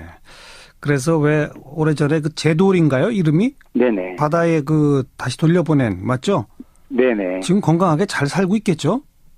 저희들이 정말 감동을 받은 이유가 이것이야말로 진정한 생태 교육, 생태 체험이라고 보는데요. 이 좁은 수조에 있던 돌고래들이 바로 바다로 옮겨지는 순간, 그 생명력을 되찾는 순간의 감동을 잊을 수가 없어요. 그래서 2013년에 돌려보낸 제돌이, 또 춘삼이 3파리, 또 2015년에 다시 그 고향인 제주 바다로 돌아간 태산이 복순이 5마리 모두 아주 건강하게 넓은 바다를 자유롭게 헤엄치면서 잘 살고 있습니다. 그래요. 돌려보내야죠. 네. 오늘 고맙습니다. 네, 감사합니다. 네, 핫핑크 돌핀스의 조약골 공동대표였습니다. 1부 마치고요. 7시 5분 2부에 다시 옵니다.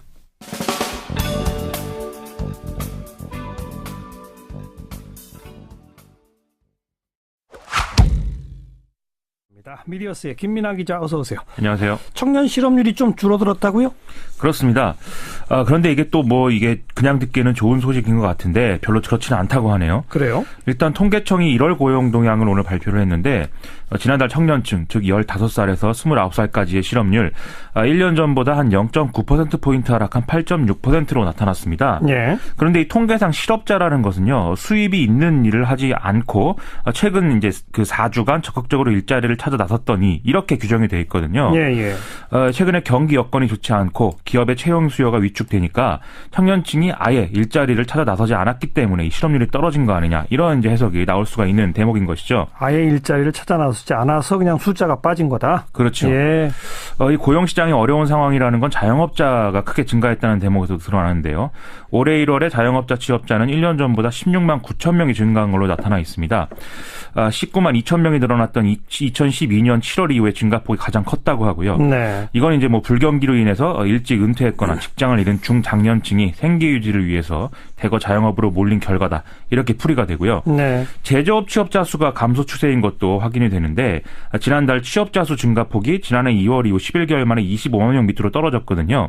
정부는 올해 이제 26만 명 증가를 전망한 바 있는데 이것과 비교해도 상당히 이제 줄어든 수치인 거죠. 이 이유는 조선 해운업 등 구조조정 여파로 제조업 취업자가 16만 명이 감소한 영향에 따른 것이다라고 보는데 이게 이제 7년 6개월 만에 최대 감소치라는 거죠. 이래저래 지금 경제가 계속 어려운 상황이다라는 게 드러나고 있는 셈입니다. 그렇군요. 자, 자유한국당이 2월 임시국회 상임위 일정을 전부 보이콧하기로 했다고요? 왜 그럽니까? 이제 오늘 여의도 당사에서 자유한국당 비상대책위가 최근 환경노동위원회 파행 사태, 야당의 독주다 이렇게 규정하면서 상당히 강한 비판 발언을 쏟아냈습니다. 그래서 이제 뭐 긴급한 현안이 있는 국방위와 정보위를 제외하고는 뭐 상임위를 전면 보이콧하기로 했다 이렇게 선언을 했는데요. 회의가 끝난 이후에 환노위 날치기 원형 홍영표는 사퇴하라, 야당 독재, 폭주 정치 아웃 이렇게 적힌 피켓을 들고 이 민주당 소속의 홍영표 환노위원장실로 찾아가서 항의 시위를 벌이기도 했다는 거죠. 네. 결국 이래서 오늘 이제 예정됐던 7개 상임위 가운데 기재위와 안행위의 경우에는 아예 열리질 못했는데요. 이 두 상임위는 자유한국당 소속인 조경태, 유재중 두 의원이 위원장을 맡고 있는 상임위죠. 네. 지금 이 문제 삼고 있는 환노위 이 날치기라는 것은 어제 이제 지난 13일에 자유한국당 바른정당 의원들이 퇴장한 가운데 이랜드파크 임금 체불, MBC 노조 탄압, 삼성전자 직업병 관련 청문회를 하기로 의결한 데 대한 것입니다. 네. 여기서 지금 핵심은 사실상 MBC다라고들 평가하고 있는데요. 당초 더불어민주당과 국민의당은 지난해 국정감사에 불출석했던 이 백정문 MBC 미래전략본부장을 검찰에 고발하자 이렇게 요구를 해왔거든요. 이 사람이 이제 과거에 이제 MBC 파업 당시에 어떤 그 여러 가지 이제 근거가 없음에도 불구하고 이제 관련자들을 해고했다 이런 발언을 한 걸로 드러나서 상당히 논란이 됐던 인물이죠. 예. 그런데 이제 여당 간사가 이 안에 대해 이 청문회 관련 등등의 안들에 대해서 이제 합의를 안 해주니까 이게 합의가 안 되는 그런 상황들이 이어졌었는데 이날 그냥 청문회 안건을 통과시켜 버린 것입니다. 네. 바른정당의 경우에는 지금 자유한국당이 하고 있는 보이콧 일정에는 참석을 하지 않고 있는데 어쨌든 상임위는 위원장과 4당 간사의 협의로 운영돼야 된다는 원칙을 지켜야 된다. 이 주장을 지금 내세우고 있고요. 네. MBC의 경우 어제 메인 뉴스를 통해서 이 국회 환노위의 결정을 직접적으로 비판하기도 했는데요.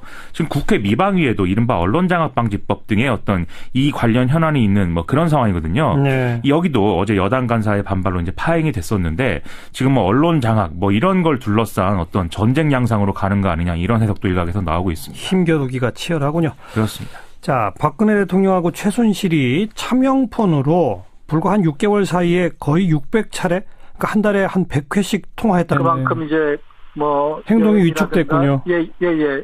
활동이 위축되었을 가능성이 있고요. 네. 예, 그러한 상황에서 김정남이 과거에 김정은에게 뭐 자신의 생활에 필요한 비용을 지원을 해달라. 예. 예.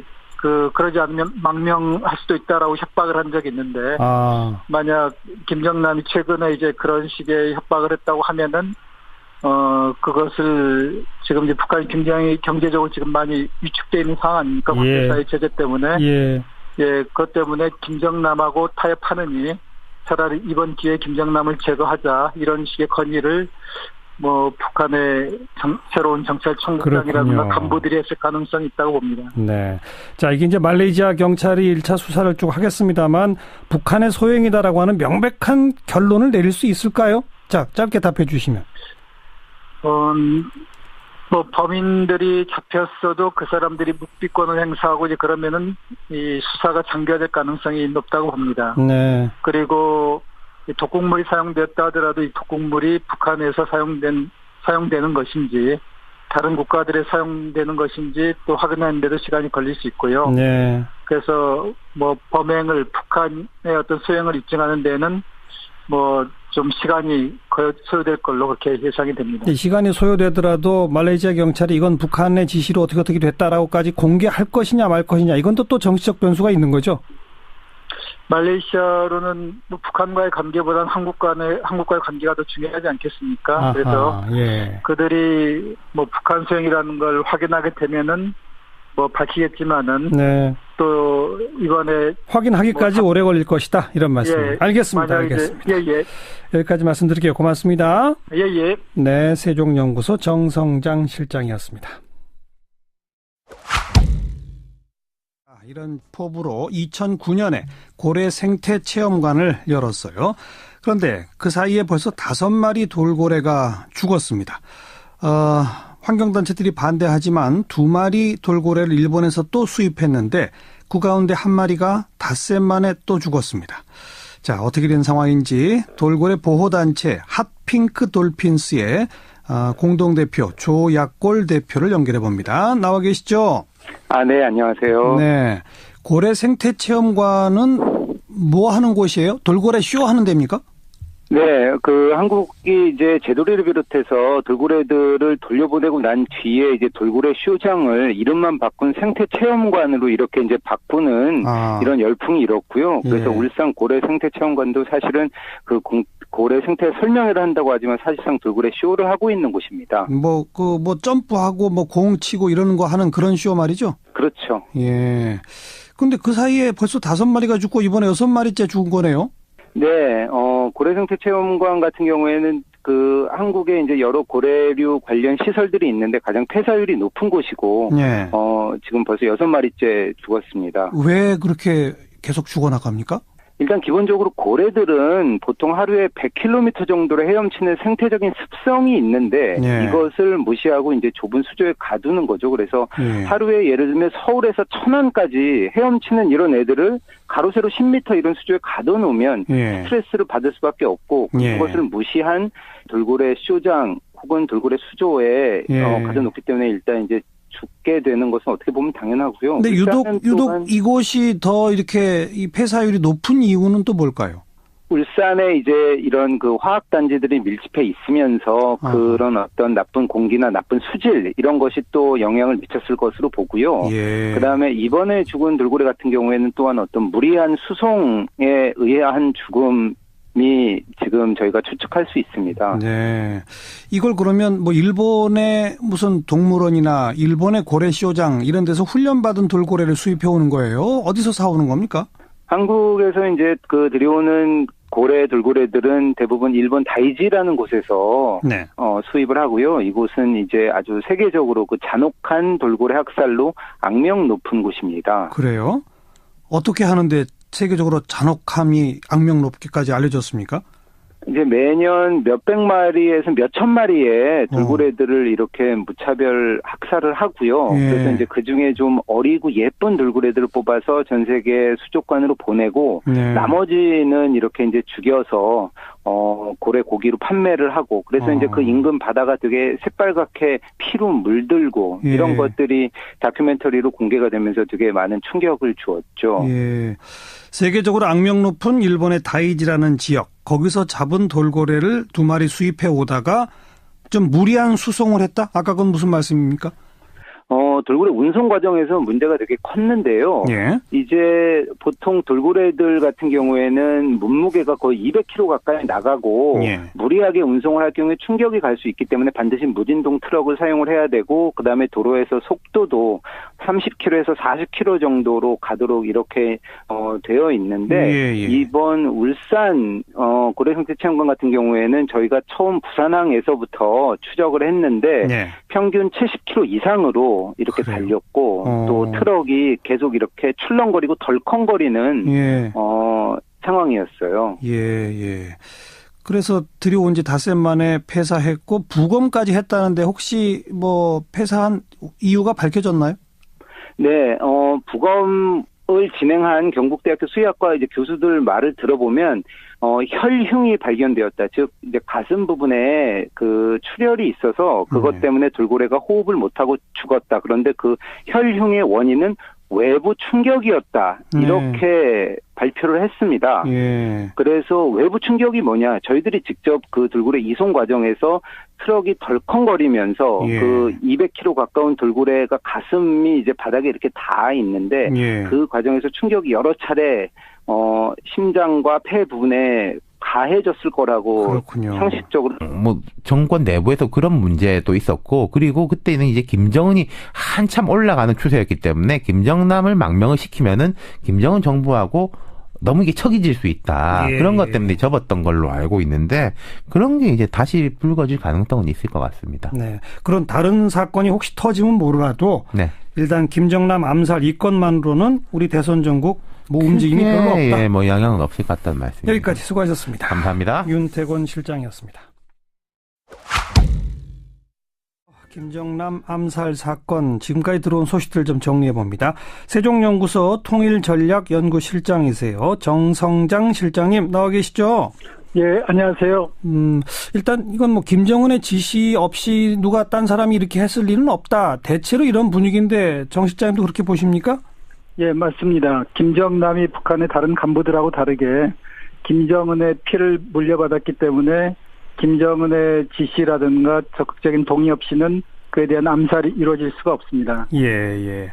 국가정보원장이 국회에 보고한 거 이미 5년 전에 이른바 스탠딩 오더가 내려진 바 있고 지속적으로 암살을 시도해 왔다. 그렇게 봐야 되는 거죠?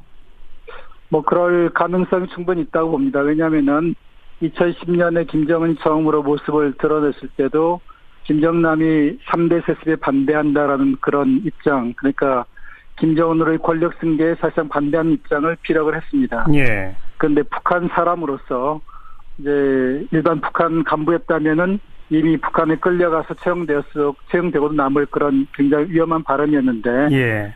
김정남의 경우에는 이제 김정일의 아들이었기 때문에 그런 것이 당시에 그냥 묵인되고 있었던 거라고 볼 수가 있죠. 그런데 김정일도 지금은 사라졌고, 예. 그리고 그의 후견인이었던 뭐 장성택도 사라지고, 김경희의 지금 건강 상태도 매우 좋지 않은 상태이기 때문에 네. 사실 김정남에 대한 보호막이 지금은 없던 상황에서 이런 비극적인 사태가 발생했다고 볼 수 있습니다. 예. 지금 뭐 계속 속보가 들어오는 거 보니까 용의자 한 명을 이미 말레이시아 경찰이 체포했다는 얘기도 있던데 뭐 최근 소식 정리해 주시겠어요? 그 부분에 대해서는 사실 뭐 지금 섣불리 판단하기가 좀 어려운 것 같습니다. 왜냐하면은 네. 북한으로서는 가령 뭐 공작원을 통해서 김정남을 암살하려고 했을 때, 예. 뭐 북한 여성이 아니라 뭐 현지 여성으로 위장을 해서 예. 접근했을 가능성이 충분히 있다고 보거든요. 지금 뭐 일부 보도는 베트남계 여성 이런 얘기까지 나오던데요. 예. 그래서 이제 실제로 베트남계 여성일 수도 있지만은 예. 뭐 아닐 수도 있다고 봅니다. 그러니까 북한 여성들 중에서 뭐 이제 좀 베트남에 좀 가까운, 또 베트남에서 오랫동안 이제 생활하면서 그쪽 이제 언어도 습득하게끔 하고, 그래서 베트남인으로 위장을 할 수도 있죠. 과거 칼기 테러를 뭐 단행했던 김현희도 그런 사례 아닙니까? 맞아요. 예. 그리고 또 한 가지는 사람이 굉장히 많은, 보는 눈이 많은 말레이시아 공항에서 뭐 공개적으로 이런 뭐 독사를 했다. 왜 이런 사람들의 주목을 끄는, 이목을 끄는 방식을 선택했을까? 이건 혹시 의견이 있으십니까? 예. 김정남이 머무르는 저택 같은 경우에는 사실상 뭐 미국과 한국, 중국의 정보기관들이 뭐 거의 항상 24시간 감시하고 있다고 봐도 뭐 틀린 말이 아닐 겁니다. 네, 그렇기 때문에 이제 이런 뭐 그러니까 김정남의 뭐 저택 근방에서 테러를 했다고 했을 때는 곧바로 잡힐 가능성이 있고요. 예. 북한으로서는 설마 이제 김정남을 이렇게 백주 대낮에 사람들이 많은 곳에서 뭐 암살할까라고 많은 사람들이 생각하지 않겠습니까? 아하. 바로 이제 그런 허를 찔렀다고 볼 수가 있는 거죠. 그렇군요. 부검 결과는 혹시 나왔나요? 뭐 부검 결과는 뭐 제가 뭐 들은 바는 없는데 시간이 좀 걸리지 않겠습니까? 북한이 또 사용한 독약이 그게 이제 싱가포르에서 확인하기 어려운 그런 성질의 것일 수도 있고요. 예. 그래서 좀 시간이 걸리지 않을까 생각합니다. 예. 그동안 김정남은 지속적으로 망명 시도를 해왔다고 그러는데 맞습니까? 지속적으로 망명 시도를 했다기보다는 2012년에 그때 진지하게 망명을 검토했다라고 볼 수 있습니다. 네. 당시에 뭐 여러 소식통을 좀 종합을 해보면은 뭐 김정남이 가장 가고 싶었던 곳은 유럽 국가였다고 볼 수가 있어요. 네. 그 본인이 스위스에서 유학을 했고, 그랬죠. 또 유럽 국가들이 북한하고는 썩 적대적이지 않잖아요. 예. 그런데 문제는 김정남이 뭐 김정일의 아들로서 굉장히 씀씀이가 헤프고 호화스러운 사치스러운 생활을 했는데, 예. 그가 이제 망명한다고 했을 때 그동안 북한으로부터 받았던 그런 물질적 지원을 해줄 유럽 국가들이 예. 사실상 없었다고 볼 수가 있습니다. 예. 뭐 김정남이 북한 지도부에 대해서 아주 고급 정보를 갖고 있거나 유럽 국가들이 관심 갖고 있는 뭐 무기 수출 같은 뭐 고급 정보를 갖고 있으면 모르겠지만 그것도 아니었기 때문에 예. 유럽 국가로의 망명은 사실 뭐 상사가 안 됐고 예. 미국의 경우에도 당시 김정남이 너무 무리한 요구를 했기 때문에 예. 뭐 협상이 결렬된 걸로 그렇게 알고 있습니다. 그러면 지금 김정은이 권좌에 오른 것도 벌써 오래됐는데 그 사이에 김정남은 그 생활 자금을 어디서 갖다 쓴 겁니까? 그동안 이제 주로 이제 장성택이 살아있을 때만 하더라도 예, 장성택을 통해서 뭐 김정남의 생활비가 지원이 되었다라고 볼 수가 있고요. 예. 장성택이 처형된 이후에는 김정남도 상당히 많은 자금 압박을 받지 않았을까 생각을 합니다. 그래서 장성택 처형 이후에 뭐 김정남을 뭐 본 사람들이 많지가 않잖아요. 네. 하면서요? 그렇습니다. 오늘 법원에서 이 청와대 압수수색의 불승인 처분 취소 소송 및 집행정지 신청 사건의 신문길이 진행이 됐는데요. 여기서 이제 특검이 밝힌 바에 의하면 청와대 압수수색 필요성에 대해서 이렇게 설명을 했다는 겁니다. 박근혜 대통령이 2016년 4월 18일부터 10월 하순까지 이 차명 전화로 최순실과 한 590여 차례나 통화를 했고 또 최순실 씨가 독일에 도피 중인 상황에서도 127차례나 통화한 게 객관적으로 확인이 된다라고 얘기를 했다는 거죠. 네.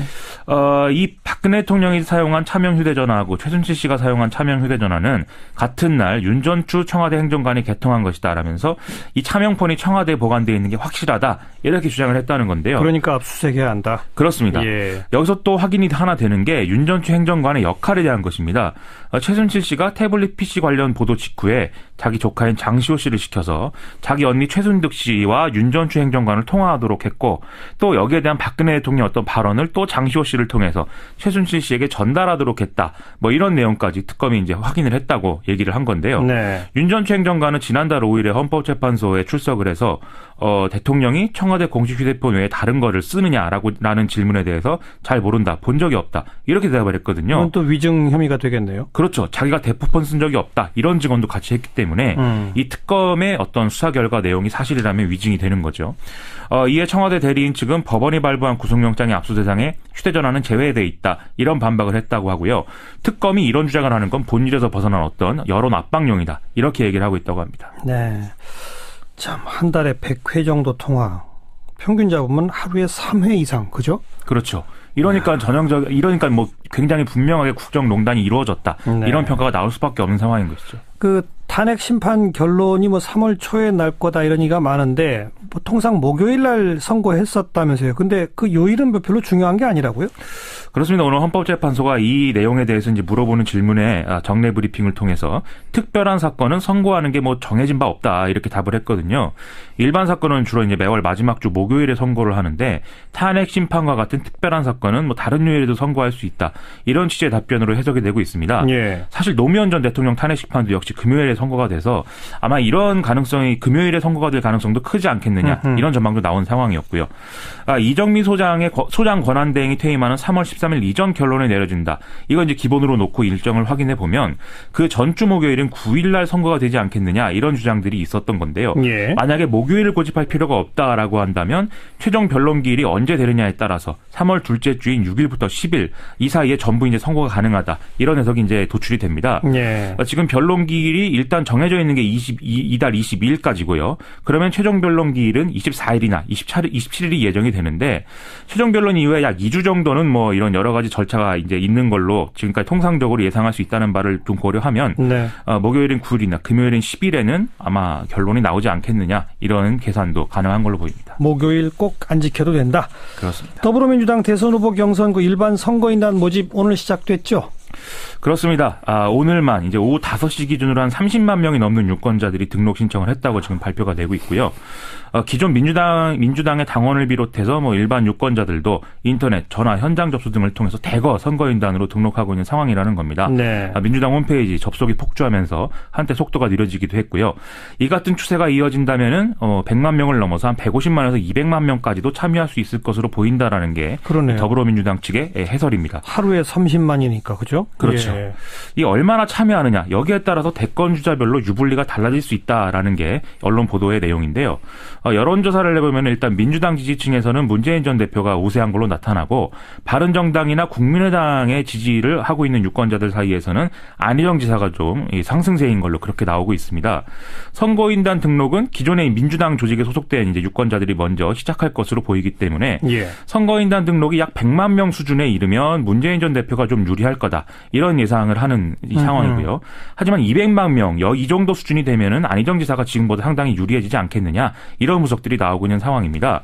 3위 주자인 이재명 성남시장 쪽은 자발적 지지자들의 어떤 충성도가 강점인데 일반 여론조사를 통해서 확인되는 지지하고 경선에서의 표심 다르지 않겠느냐. 예. 이런 주장을 하고 있는 상황이고요. 원래 오늘 오전에 이제 경선 선거인단 모집 선언식을 진행하기로 했는데 김정남 암살 문제 때문에 이게 취소되긴 했거든요. 네, 네. 하지만 이 어떤 뭐 관심 이것은 뭐 계속 유지되는 그런 상황으로 보입니다. 그런데 박사모 게시판에 이 더불어민주당 경선 참여에 관한 글이 막 올라온다는 건 왜 그렇습니까? 이게 이제 재밌는 대목인데요. 한 박사모 회원이 이 공식 카페에다가 민주당 경선에 참여하자 탄핵이 기각되어야 하지만 사전 대비를 우리가 해야 된다. 이 문재인 전 대표가 후보가 되는 건 무조건 막아야 되지 않겠느냐. 이런 내용의 글을 올렸다는 거죠. 네. 그런데 대다수의 박사모 회원들이 뭐하러 민주당 경선을 흥행시켜 주겠느냐. 무관심으로 대응을 하자. 지금은 탄핵 기각에만 신경 쓰자. 이런 댓글을 달아서 뭐 이 게시물은 지금 지워진 상태라고 하는데요. 예. 이 소식이 보도가 되니까 오히려 문재인 전 대표 측 지지자들이 긴장해서 좀 결집하는 모습으로 지금 이어지고 있거든요. 예. 이 자신들이 원하는 결과에는 오히려 방해가 되는 그런 글이었던 것 같습니다. 네, 수고하셨습니다. 고맙습니다. 미디어스 김민아 기자였습니다. 이렇게도 몇 번 인터뷰했던 분이죠. 정부의 그 국정 역사 교과서 추진에 대해서 조목조목 반박하면서 역사 바로 알리기에 앞장서온 심용환 씨입니다. 역사작가 심용환 씨가 헌법의 상상력이란 책을 들고 나타났어요. 왜 이걸 썼을까요? 오늘 스튜디오에 직접 한번 모셨습니다. 어서 오십시오. 예, 안녕하세요. 심용환입니다. 네. 왜 이걸 쓸 생각을 했어요? 제가 써야 된 욕구보다도 헌법 이야기를 하는 것이 시대 정신이 아닐까? 그리고 또 그런 사람들의 요구 같은 것들을 많이 접하게 돼서 네. 작년부터 좀 기획을 해서 준비하다 이번에 조금은 빨리 내게 됐습니다. 하긴 헌법에 관한 책이 최근에 여러 권 나오긴 했습니다. 네네. 근데 심용환 작가의 책은 조금 구성이 독특하더라고요. 보니까. 네. 먼저 재헌 헌법부터 시작해서 우리 역사에 있었던 헌법들을 쭉 분석을 하는데 우선 예를 들면 재헌 헌법 분석하기 전에 미국 이야기가 먼저 나와요. 네. 그다음 재헌헌법 분석해요. 그다음에 무슨 그 정치 철학자의 어떤 이론이 등장해요. 네. 이런 똑같은 구성으로 뭐 2공화국 헌법은 독일 이야기, 그다음 2공화국 헌법, 또 정치 철학자. 네. 안녕하세요. 김정남 피살 사건 아무래도 국내 정치에도 영향을 미칠 수밖에 없겠죠. 아니 그럼요. 이게 모르겠습니다. 명확한 증거가 딱 나올 수 있을지 모르겠습니다. 하지만 뭐 이병호 국정원장이 오늘 이야기했지 않습니까? 예. 김정은 지시였다. 스탠딩 오더였다. 5년 전부터. 네, 이 스탠딩 오더라는 게 한번 명령을 내려놓으면은 유효기간이 없는 거예요. 해결될 때까지. 그렇죠. 쭉 하라는 거죠. 뭐 우린 다 이제 기정사실로 그렇게 생각하고 국제적으로도 이제 그렇게 생각을 하니까 국내 정치에도 영향을 미치겠죠. 네. 예.